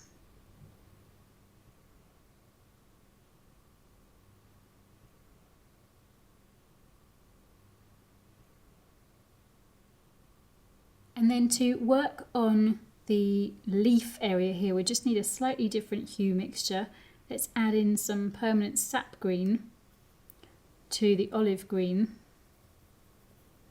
Use those two together. I'm going to go down to a treble 0 brush. And I'm just going to apply in here to sort of work in the darkest tones, leaving gaps that are lighter. So we've got these paler shapes that I'm trying to kind of outline here. And blocking in some larger shapes.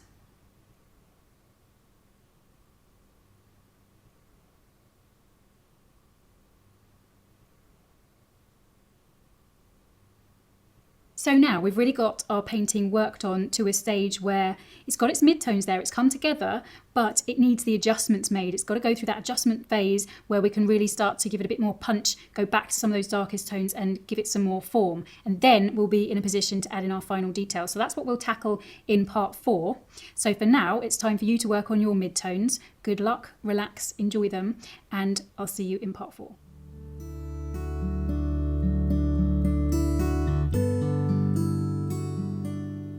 Hello, welcome back. Now that we've worked on our midtones, it's time for us to take a step back, view our painting as a whole, compare it to our reference photo and make some tonal adjustments. This is going to really enhance the form of the bird before we then go in and add another level of feathery detail to improve its realism some more. So let's begin the process by making the tonal adjustments. Remember, at this stage, each of our paintings will need a slightly different treatment, so you're going to need to check your own painting for areas that need darkening. When I look at mine, the area that really stands out to me is this part. I really haven't sufficiently got dark enough on the very far left-hand side of his body and in his tail. So I'm going to start there. I'm going to use, I think, the 3 brush. Let's see if that's too big. I'll start with that. And I'm going to go in with, I've got a lot of colours going on the palette here, but basically it's going to be plenty of yellow ochre in a mix of Payne's grey and burnt sienna to create a watery to milky mix. We're going to be making sort of subtle adjustments now, so we're not taking it too dark, but I'll just apply this. And again, I want to begin to get some, or keep getting some texture in, so I don't want to be too smooth in my application. It's a little bit lighter at the edge, so I won't go up to that edge completely, but I'll darken this whole patch.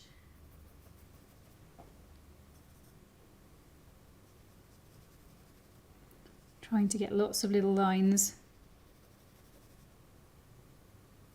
And then going up into the other grey colour, which I'll need to darken a bit more as well. And I'm just going to darken yet again up here. That just still doesn't feel as dark as it should be. And I'll use this same mixture, I think, down here. I've hardly got any detail to work with on our tail, but we do want to get it tonally as dark as it should be, and mine's a little way off yet. So I'll apply that over here as well.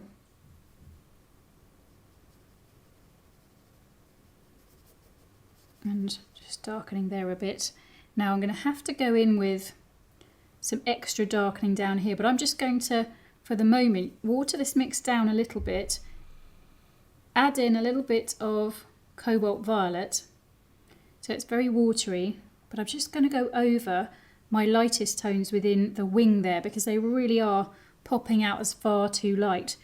Yours may or may not be, perhaps you've already adjusted them, but mine certainly needed it. And this area I've neglected completely, so let's just pop this wash over that and up here. And now we're going to have to come in with some darker tones in there as well. But whilst I've got this mix and whilst I'm letting that dry off, I'm actually going to just smooth over a little bit up on the top of his head because I just felt like the lightest tones up there were too light. They're standing out a bit too much. So by doing that, can just smooth it over a bit. And I'll work on that transition as well. And I need to make sure that's in balance on the side as well. So just slightly stippling as I apply so that I don't lose the texture completely. But you don't lose the texture completely. You do see it coming through. All that brushwork that we've been applying doesn't get lost with the glaze over the top. It just somehow solidifies. And again, what we were doing before, just going back over that edge so that that edge gets a little bit stronger.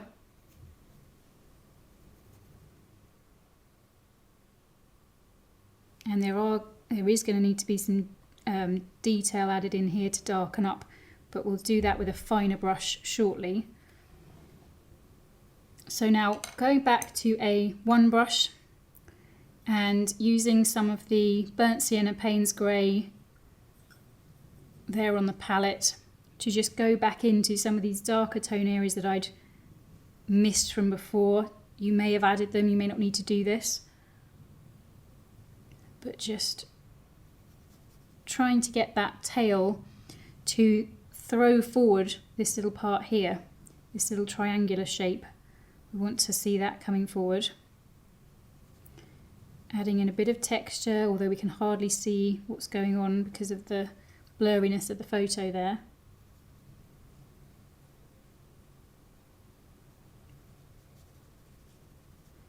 And crucially, we want it dark enough, really just up and under that.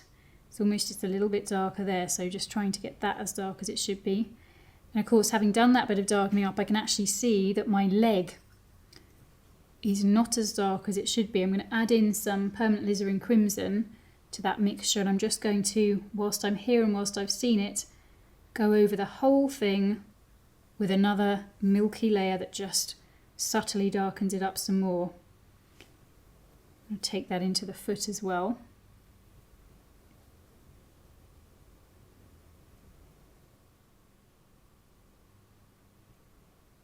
And we'll do that to the right leg as well, so we don't forget.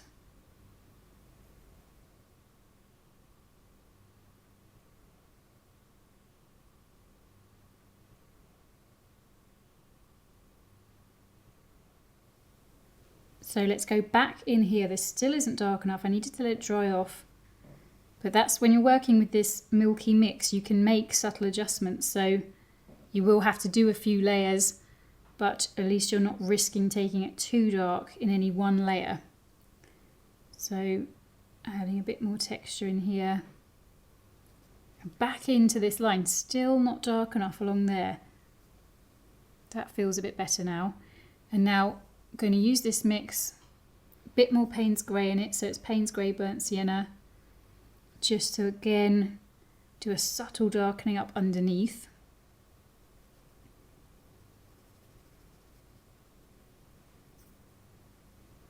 And there's quite a bit more darkening up to be done, and detail to be added within this wing.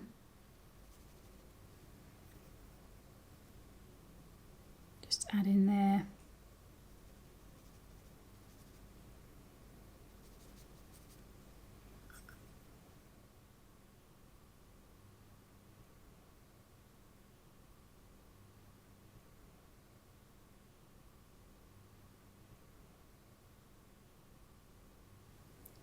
And then just having to darken up under there again to just bring that back in balance. Having done this bit of darkening on the wing, need to bring the body there back in balance.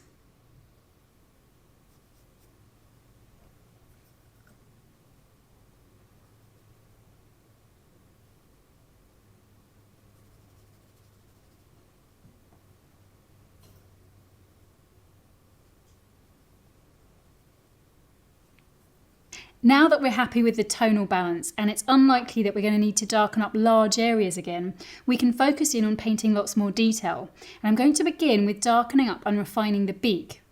So for that, I'm going to start off by correcting the lightest tones within the beak, and I'm going to use my 000 brush and a bit of that Winsor Lemon and translucent orange mixture that I had on the palette from before.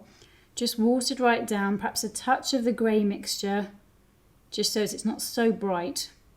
Very, very, very watery, but just a little bit yellow, to just pop over this bottom portion of the beak. And I'll use some of that orange that's there on the palette to work into this section up here. And now I'm going to work into the sort of mid-tones again. So I'll use this grey mixture I've got, which is Payne's Grey, tiny bit of burnt sienna and some cobalt violet. And it needs to go over the whole of that top bit, not right up to the edge because it does get a little bit paler at the edge, but certainly over this bit and down as a layer over that mixture I'd applied before. So I'm going to take that mix thicker. I need that to have dried off really. We'll just take that a little bit thicker, and I'm going to work into that transition there, work in to the top of the beak there, and just on this underside again, just another layer, a little bit over the top there, just picking out any areas that are a little bit darker and just making sure we're getting that little point to the beak there. And darkening up over here, and this is the time when I can use that mix to just pop in those little lines of, I don't know what they are, hairs of some sort that go over the beak there. And now I'm just going to create some more of that mix, but with a bit more of the burnt sienna in. So Payne's Grey, burnt sienna,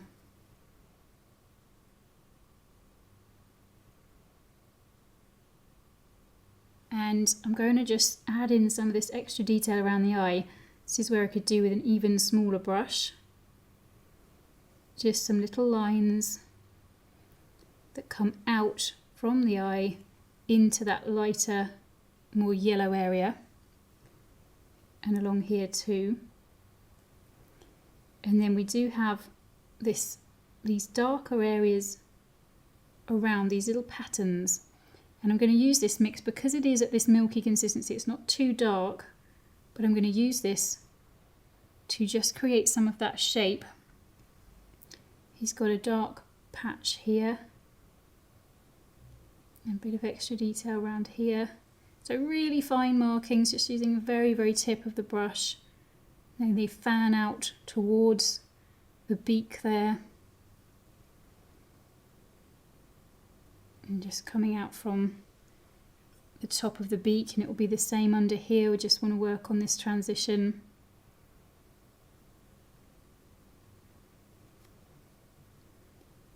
And over on this side we've got this sort of darker colour coming in terms of some detail there. And then I'm going to just work into the orange area for a little bit to just add some detail up there. So a little bit more of the Windsor lemon in with the translucent orange. And I'm just going to darken up under his beak, because now I've painted the beak, I can see that the area underneath it was a little bit too light, so it needs a little bit of darkening. Do that up here as well. It needs a bit more detail, and that's where I'm going to keep coming back to that Payne's Grey burnt sienna mixture, because we actually have got some tiny little dark feathers, I suppose, look like hairs up here.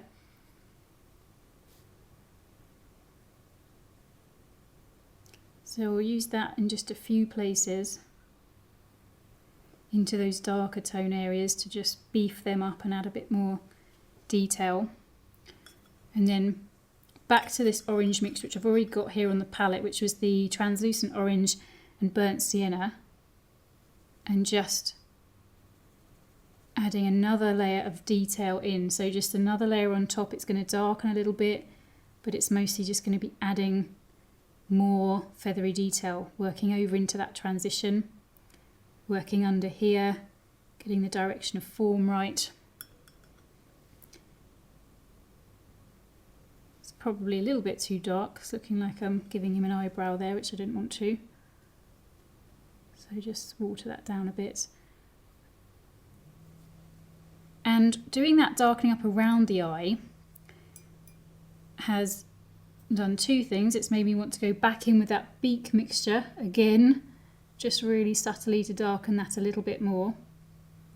And then I also want to just darken up a little bit more on my eyes. So back to the thick mixture of thick Payne's Grey, thick burnt sienna, and just give it a little bit more punch, a little bit darker in these darkest tones. Line around the top. And of course you can't make one adjustment without needing to make another, so let's water that right down. But then just take a tiny bit on the brush and do a little bit of darkening up within that secondary highlight there. I think those other two highlights are probably okay, so I shall leave that for now. Now, going back to the same mixture I've just created, actually this sort of slightly darker Payne's Grey burnt sienna combination, and I'm just going to start to do the same kind of extra detail into the top of his head here, into the brown zone, and I can just use the tip of the brush to create feathered edge going in to the orange part, but I'm just using this mix to add this extra layer of detail because we can see these fine little feathery markings up here. So just a few more in this final stage to add that extra bit of realism. And we definitely need it as we come into the grey area. I held back from painting this any darker, even though it clearly did need to come a bit darker, but that's because I knew that much of the darkness within it needs to come from this detail that we're going to add now. So I'll use this same mixture, try and be really delicate with my brush. Make sure that your treble zero's got a good sharp tip to it. Might be time to get another one if not, because you want that sharp tip to create these really fine little lines. And again, we'll take that into the darker area, the brown area, and there'll be little markings just as we go into that little patch of orange. Want to try and match to them. We're not getting every little hair in the right place, obviously, we're just trying to create that impression of this kind of visual texture. And the same thing is going to happen into the wing a little bit here. Not quite the same texture going on, but there are some darker details, so we do want to try and add those in now. So I'm going to go ahead and do that to the rest of the robin. So when you're working into this dark grey area and getting these finer details, don't forget to get some of the lines overlapping each other, because that's what we're seeing in that visual texture. We're seeing feathers that are overlapping one another and they're not all in the same direction.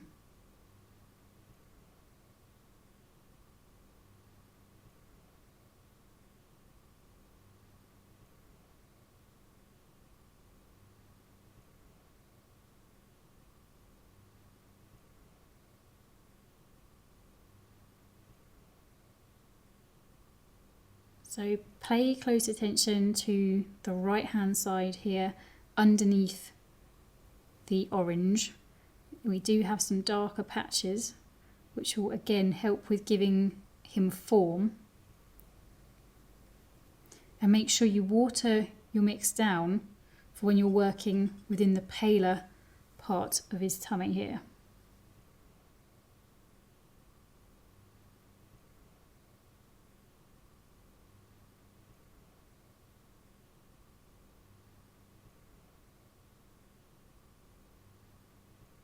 So I'm just going to take this opportunity to darken that yellowy orange area on his wing, because now I've been working on the wing some more, that's standing out as too bright. So the adjustments continue even while I'm adding this detail.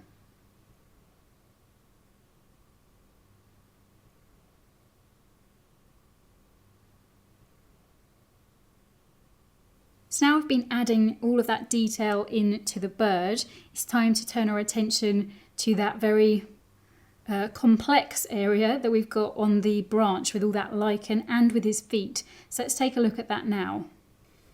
So I'm going to begin by working on his foot, and I need to just slightly darken the highlights that we've got in there. So let's get some burnt sienna, Payne's grey, watered down, a little bit of that burnt alizarin crimson in it.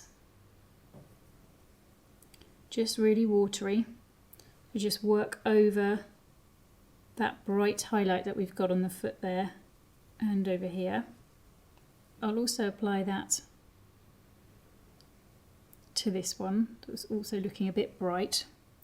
And now I'm going to work into the detail on the foot. So Payne's grey, burnt sienna, thicker, touch of burnt alizarin crimson,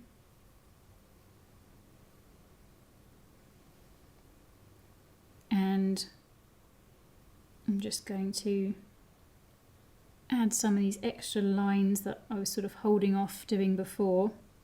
So just tip of the brush, trying to get the curve of them, because if you get the curve of the line, that also gives them a bit of form.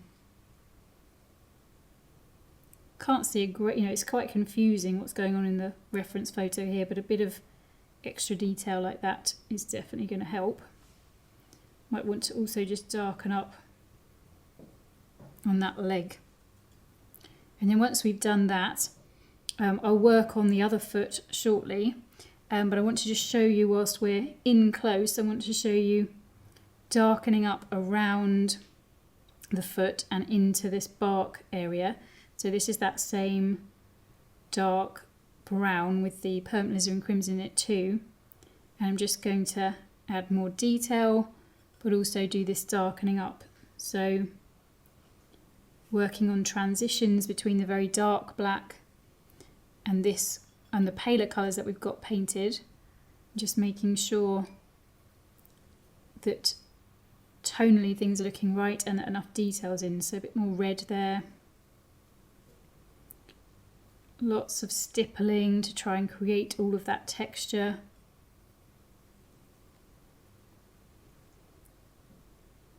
Don't get too hung up on the hues that you're using. Focus instead on the tones. So using some more of that very black mixture to add in a bit of extra detail in here. I'm sort of approximating for what I can see in the photo rather than being very strict.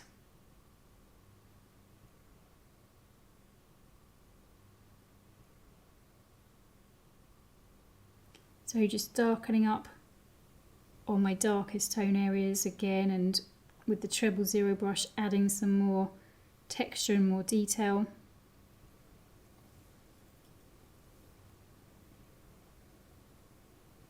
And I'm going to want to come back in to the greens. So let's use some olive green, permanent sap green, a little bit of Payne's grey. Just want to brighten some of these, get them as dark as they need to be. But in doing this, when you work up against lighter areas, you'll see that it starts to give the bits of lichen some form.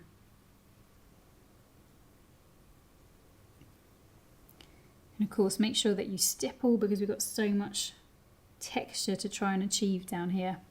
So a bit of green, then back in with the brown mixture, dark brown mixture. Concentrate on the bigger shapes. So like here we have a bigger shape, got a sort of edge to it where it's all darker, and if we paint that, then it really starts to give a sense of a little deeper hole there that's in shadow.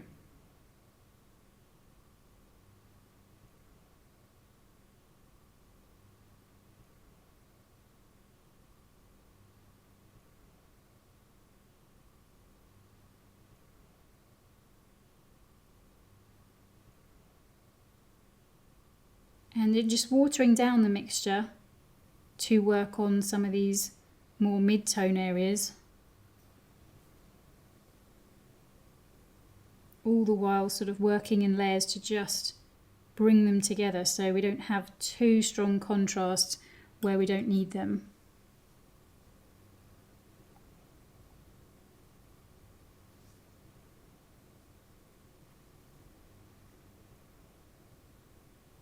And we'll just bring in some yellow ochre, bit of burnt sienna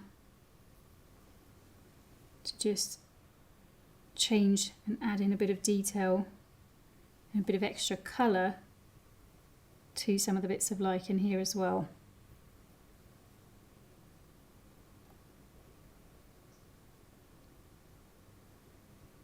So now I'm going to go ahead and add this detail to the rest of the branch and to the other foot.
Now we've added that extra detail in, it's had the effect of darkening a lot of our mid-tone areas, especially down at the bottom.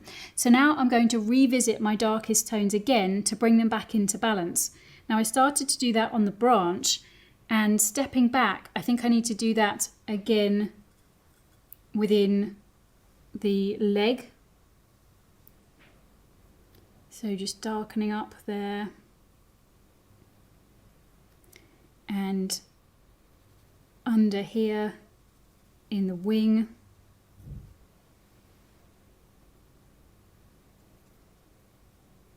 Just using my treble zero brush, just making these small adjustments.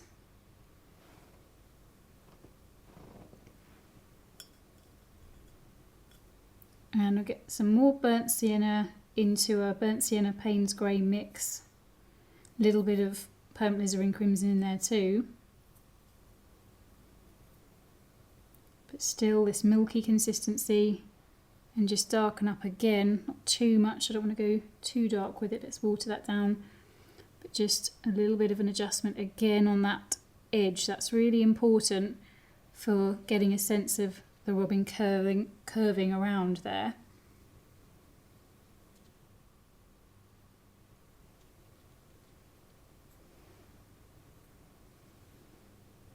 And then we do have a sort of dark tone bit that I think I've missed before. So just keep an eye out. This is the time for checking to see, are there any darker tone areas that you've missed, any bits that need to be darkened up to be brought back into tonal balance. And with the final adjustments done, the robin is completed. I hope you enjoy this robin tutorial and even consider using him on your Christmas cards this year. Remember, relax and take your time with these last details, making sure that you take a well-timed break too, so that you can get fresh eyes and do your finishing touches some justice. I can't wait to take a look at your robin, so please make sure that you post it online, and I'll see you soon for another step-by-step tutorial. Have you taken my free full-length watercolour class yet? If not, you're in for a treat. In it, I guide you step by step through painting a juicy, realistic pear that'll make you think, wow, I did that. You'll learn a repeatable, reliable watercolour method that you can go on to use for painting all kinds of other subjects. I'm confident you'll discover something that I already know, that you're a better artist than you think. I teach everything about my watercolour method in this full-length class, and I'm sharing it with you for free because I want to show you what you can achieve with the right instruction. If it ignites a spark in you, just as it has for thousands of others who've taken this class, there are hundreds more detailed tutorials you can unlock if you choose to become a Nature Studio member. So get the free class now and get ready to wow yourself with your results.